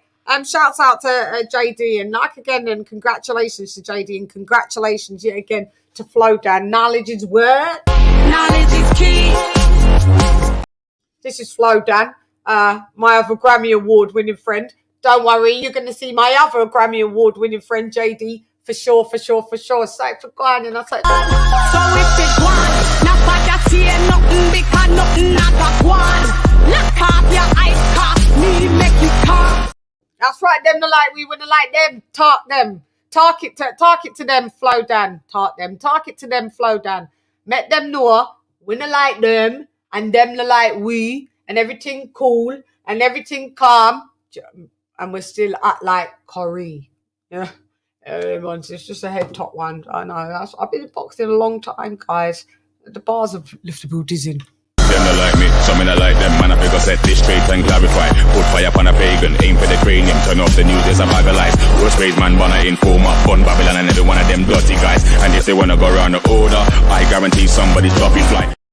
So he did target. He did. He went round the order. If he has to go round the order, somebody's duppy flies. Yeah. So shouts out to my Grammy.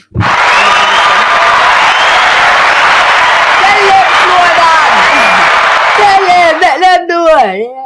Yeah. You know, I go 2 holes to mode and my yard mode. It's crazy. But yeah. Oh yeah. Entonces. Recuerda, mi gente del mundo, mi gente de boxeo, estoy lista para ti, para todos, siempre. Ya tú sabes. Listos para los chingazos. Listos para los chingazos. Very Spanish in the bin.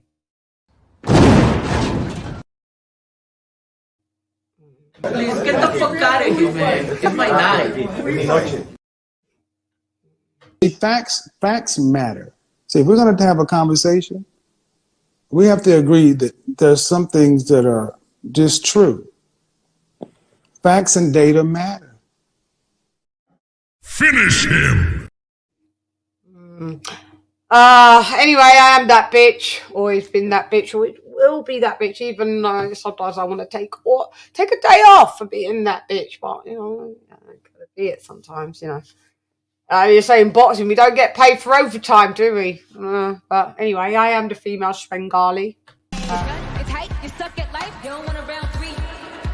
Worship the queen and your mic to pass. Keep it real, these chicks couldn't wipe my anyway, now let's go get Bulgari. I am the ultimate Bengali. These chickens can't even spell that. You hoes bugging, repel that.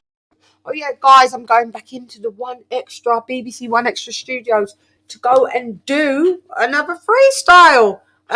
So the bars will be back in the Buddhism.